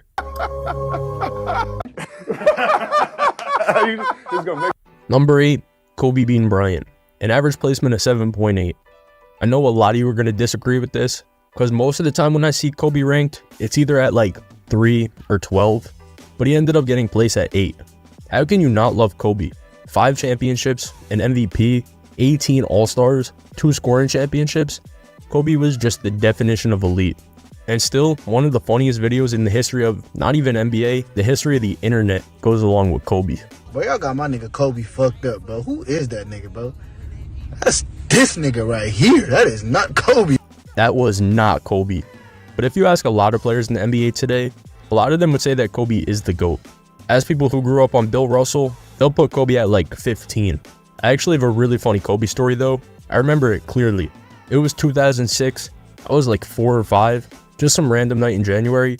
I told everyone, I think Kobe's going to score 81 tonight. The whole game.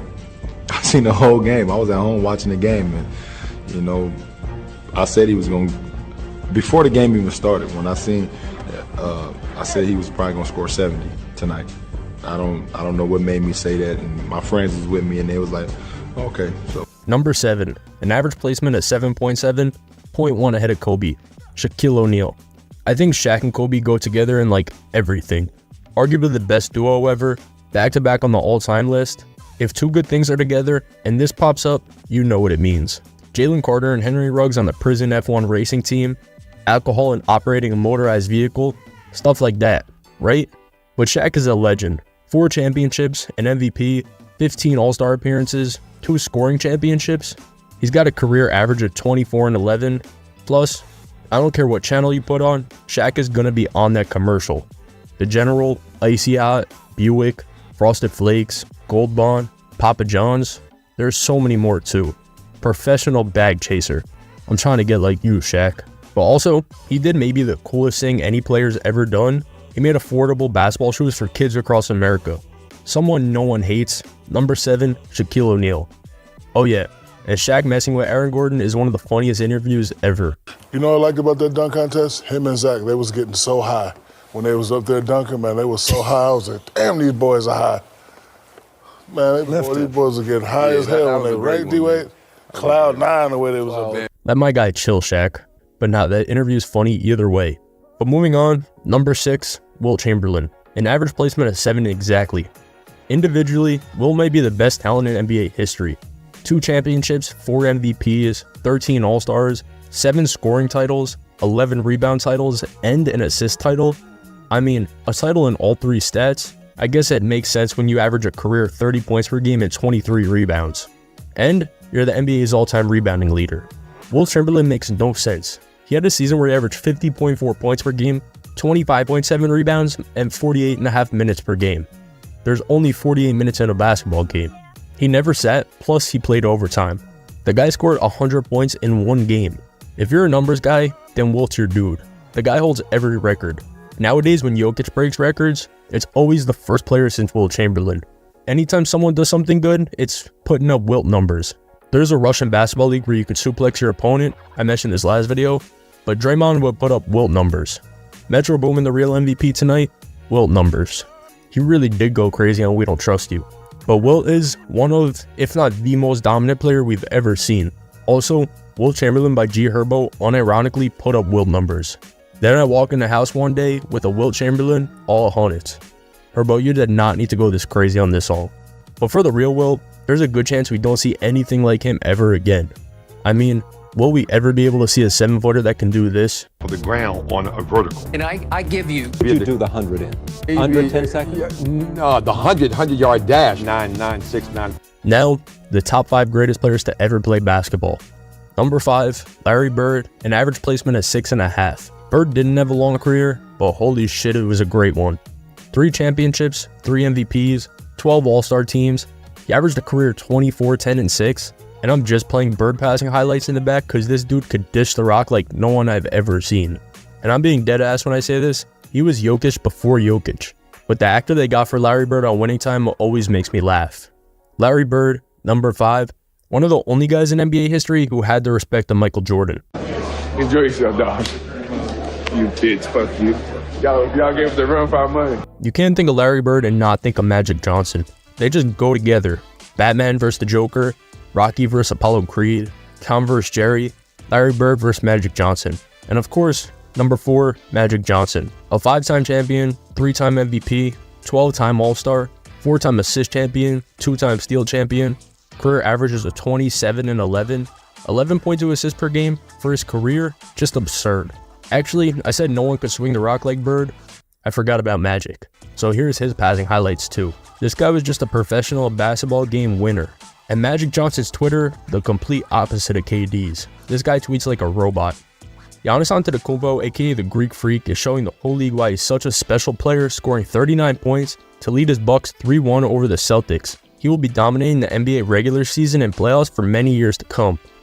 Jamal Murray had 6 straight free throws in the closing seconds and had a game-high 34 points to lead the Nuggets over the Trailblazers. Thanks, Magic. Some really opinionated and controversial tweets. Although sometimes he does think he's Michael Jackson. So then I came down. Now we're in the top 3. I think most people have these guys as their top 3, but sometimes the order changes. But usually number 3 is pretty set, and that's Kareem Abdul-Jabbar. He had an average placement of 3.3. I mean, he has 6 championships, 6 MVPs, the most ever, 19 All-Star appearances, 2 scoring championships, a rebound championship, and a 4-time block champion. Kareem was a monster. I don't know why this guy doesn't get discussed more when we talk about the GOAT. I mean, 6 MVPs and 6 championships. At the end of the day though, this was literally just a guy who was a full house character. You're a lucky guy, you know? I've had a little practice. The top 2. Every single list I looked at had the same 2 top players. Not the same order every time, but the same players. And finishing with an average placement of 1.9, the second greatest player of all time, LeBron James. I mean, you probably could have guessed this. He's a 4-time champion, a 4-time MVP, a 20-time All-Star, a scoring champion, an assist champion, the NBA's all-time leading scorer. He has a career average of 27, 7, and 7.5. There was about a 48-year stretch where this guy was the best player in the NBA. LeBron fans are out of control though. I was on TikTok before and a Young Sheldon clip came up. For the first 40 seconds, it was a normal Young Sheldon video. 41 seconds hits. It's this picture of LeBron for 4 minutes with You Are My Sunshine talking about his glorious King LeBron. LeBron fans are another level. LeBron himself though is hilarious too. A 5-minute compilation of lies. You gotta be another level. So you been saw this, Bron. I've been saw this. You know what they say on Twitter right now? I put him on the QB now, Bron. You know what they saying on Twitter right now? They say you be capping. I just told about this the other day. I always speak the truth, baby. I always speak the truth. The greatest player of all time, an average placement of 1.1, Michael Jordan. I mean, I think most of us knew this was coming. 6-time champion, 5-time MVP, 14-time All-Star, Defensive Player of the Year, 10-time scoring champion, 3-time steal champion. Damn, 10-time scoring champion is crazy, but it makes sense. He averages a career 36 and 5. I don't even need to sit here and explain Michael Jordan. You know who he is. Teammate puncher, pizza eater, greatest of all time, Michael Jordan. I on the rim and concentrate. Like this. Like that? No, like this. Like this. Like this. Like this, Michael. And now give it some razzle-dazzle. That's my mom. That's your mom, Mike? But yeah, did the internet have this list right or wrong? I think to most people, it comes down to LeBron or Jordan, but I just wanted to show the other greats some love too. If you're still here and not subscribed though, that's genuinely crazy. Anyway, see you soon. New video ASAP. My first impression of NBA competition, that people in the NBA are really good. Let's go back in time, like really, really back. Back to 1891 to be exact. The Big Bang just happened, dinosaurs were roaming the earth, cavemen just discovered how to start a fire. Alright, none of that was actually happening in 1891, but there was something really important that did happen. This is James Naismith, a gym teacher at the YMCA in Massachusetts. The weather in Massachusetts that day? Well, I don't know the exact number. Who do I look like? But it was cold. And Naismith had to find something for his students to do indoors, and that's where basketball comes to play. Because, well, this is when James Naismith invented the sport. The sport we all know today, well, this is the first basketball hoop in 1891. A peach basket. On a side note though, I'm easily dropping a 50 piece on her. I know she can't guard me. And if James tries to step up, I'm dunking on him too. Joking. But 7 years later, the first professional basketball league was introduced, the NBL. That was in 1898. And then 48 years after that, 1946, the league we all know and love today, the NBA was introduced. The first season, 11 teams. The Capitals, Warriors, Knicks, Steamrollers, Celtics, Huskies, Stags, Bombers, Rebels, Falcons, and Ironmen. The name Ironman is so hard, how'd that not stick around? But this is the first game in NBA history. Between the Knicks and Huskies, shout out to Ozzie Shetman, the guy who got the first bucket in NBA history. It was a great feeling. Open the league, scored the first 2 points. I got a charge out of that. The first years in the NBA fluctuated with teams, dropping down to 8 in the second season, then picking back up to 12 in the third. Your first NBA champions were the Warriors, Bullets, and Lakers. In 1954, the shot clock was introduced, the 24-second one we use today. Here's the first player you're going to know of though. The first MVP was introduced into the NBA in 1956. The first guy to take it home, Atlanta Hawks legend Bob Pettit. But that offseason was one of the most important in NBA history. We're now looking at April 30th, 1956. New York City, the Rochester Royals hold the first pick in the NBA draft. They drafted their guy, Cy Green. And now the St. Louis Hawks are on the clock. On the board, University of San Francisco center, Bill Russell. And that's who they drafted. And then immediately flipped him to the Celtics. One of the worst trades in NBA history we don't talk about. Here's the video of Bill Russell being drafted. Joking. You actually thought there was going to be footage of Bill Russell being drafted 600 years ago? But for real though, not only was that offseason one of the most important in NBA history, that season was too, and here's why. To end the season, Celtics guard Bob Cousy took home the second annual NBA MVP. Skip a few more months and the Celtics found themselves in the finals against the Hawks, the first MVP versus the second. Bob Pettit versus Bob Cousy. And in 7, the Celtics took home their first NBA championship, the beginning of the Bill Russell dynasty. But although they'd have that ridiculous championship run, they wouldn't win the next season. Bob Pettit took home his one career championship. But want to know how different basketball was than it is now? In 1959, dribbling was introduced. Yes, dribbling. The ball wasn't allowed to touch the floor unless it was a bounce pass back then. But with dribbling, the game was changing, and two guys who were really good at dribbling, Bill Russell and Bob Cousy. Real quick though, I don't care if you're 5, 20, or 60 years old. If you don't love Bill Russell, you're not a basketball fan. I would kick your ass.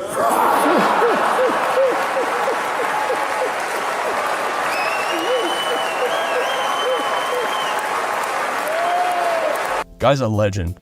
But this season as well, there was a new team emerging. And that was because of one guy, Elgin Baylor, one of the league's all-time buckets. Even though I might drop 90 on Bob Pettit's head, I mean, he literally didn't dribble to start his career.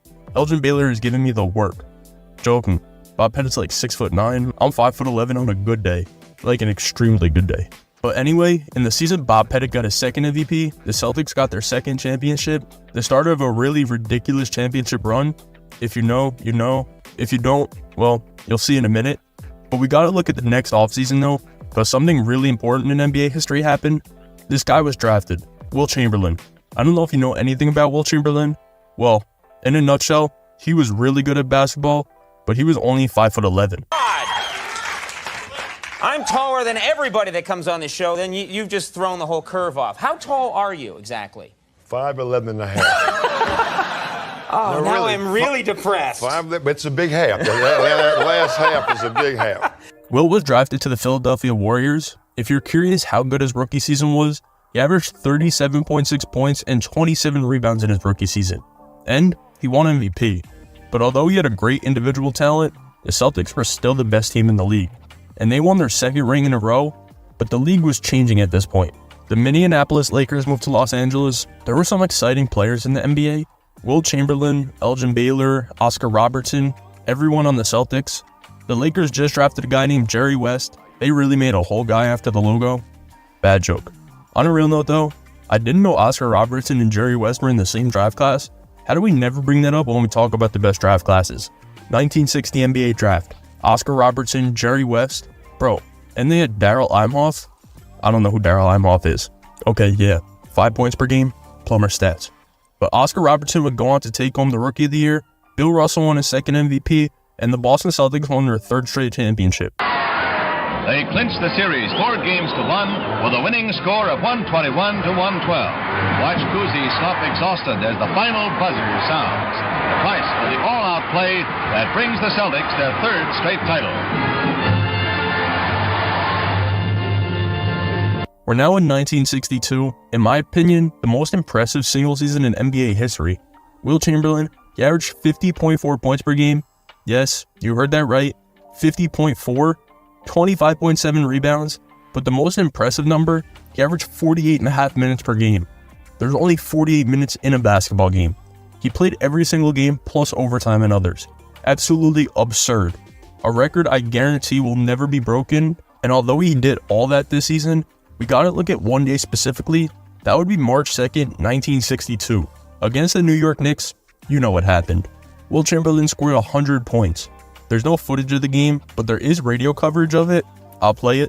If you want to skip over it, right here's the number on the screen is the timestamp it ends at, but here it is. With the ball down the right side, passes to Chamberlain, he's open, he shoots, he scores. 167 to 145, he has 98. Chamberlain steals the inbound pass, shoots, no good. Johnny Green has it. Down to Guerin. Chamberlain stole the inbound pass and took a shot at went in and out. New York with the ball. Into the backcourt now to Cleveland Buckner. Back to Guerin. They're not taking the shots. They're eating upside.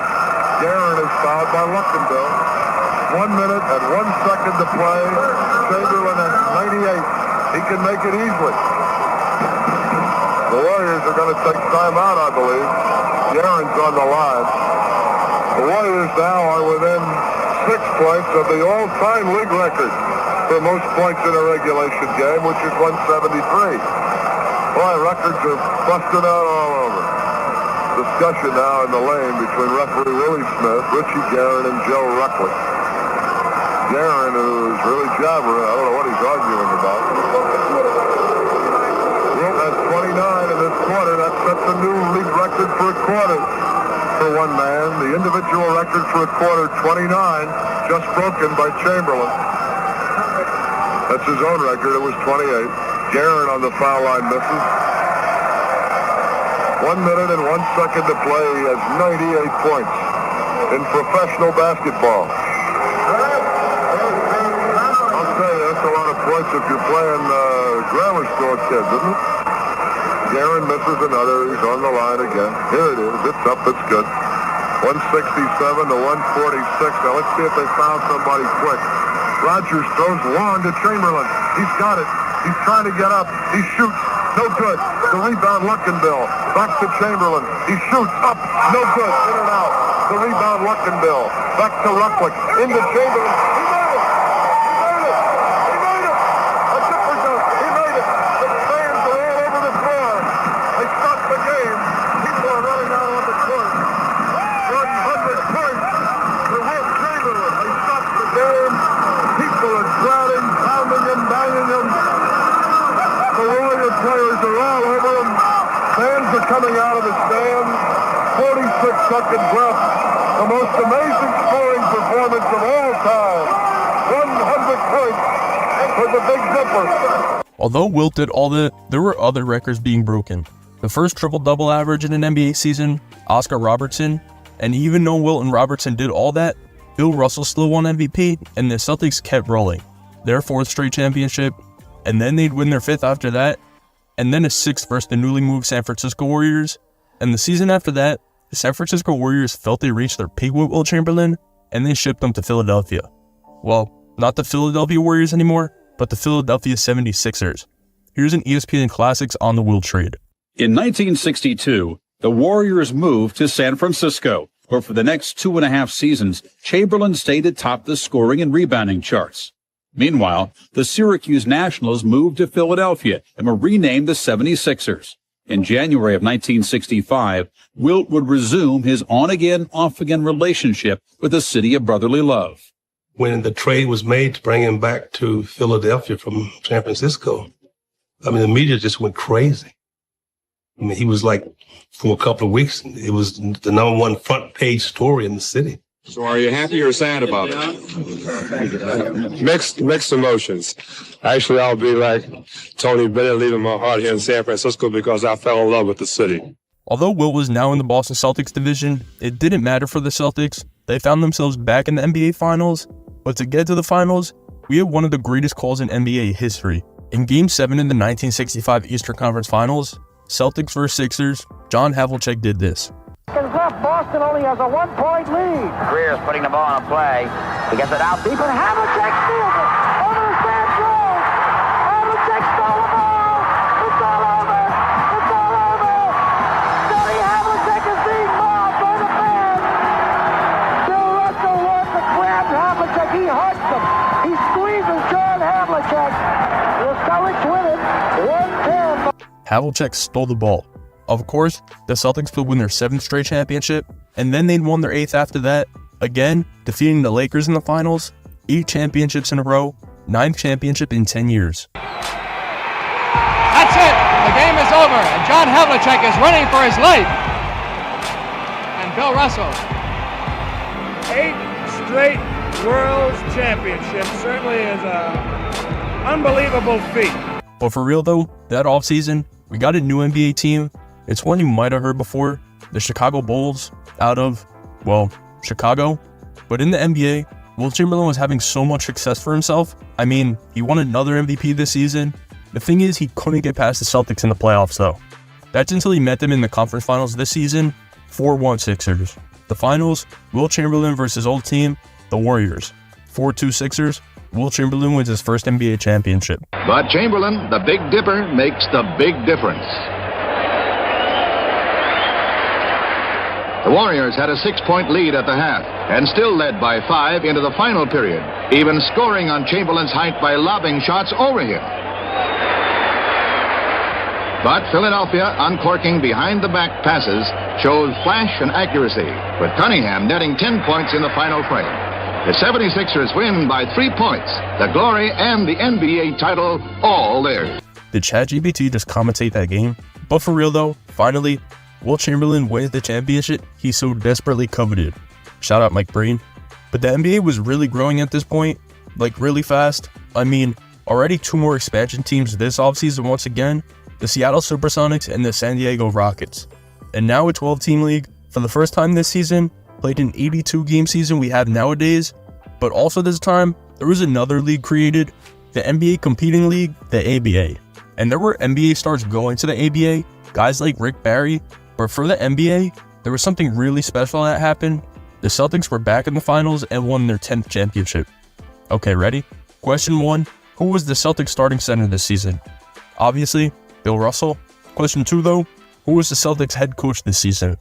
Well, it was Bill Russell. The guy won a championship as a player coach, and the funniest part, he didn't sub himself out the entire finals. Honestly, I can't even blame him, that's hilarious. But heading into the offseason, Wilt Chamberlain, coming off an MVP season, he was traded once again. This time to the Los Angeles Lakers, the Boston Celtics rival team. And now you have the 2 best centers in the NBA on rival squads, but when I talk about the best centers in the NBA this season, I can't leave out Wes Unseld from the Washington Bullets. The guy won MVP in his rookie season. And for the NBA overall, there were 2 more expansion teams once again, this time the Phoenix Suns and Milwaukee Bucks. I just realized that they played each other in the finals a couple years ago and came into the league in the same season. Kinda crazy. But we did get our Lakers-Celtics Russell Chamberlain finals matchup, which included this Sam Jones game winner in Game 4. The Lakers have a point lead with 7 seconds. Nelson comes in and Bill Russell goes out. Russell goes out of the game and Nelson will play center. How will they run it? Let's see. It goes out of bounds and it comes into Havlicek. The clock is moving. 5 seconds. To Sam. His 20-foot jumper. Good. 1 second. Well,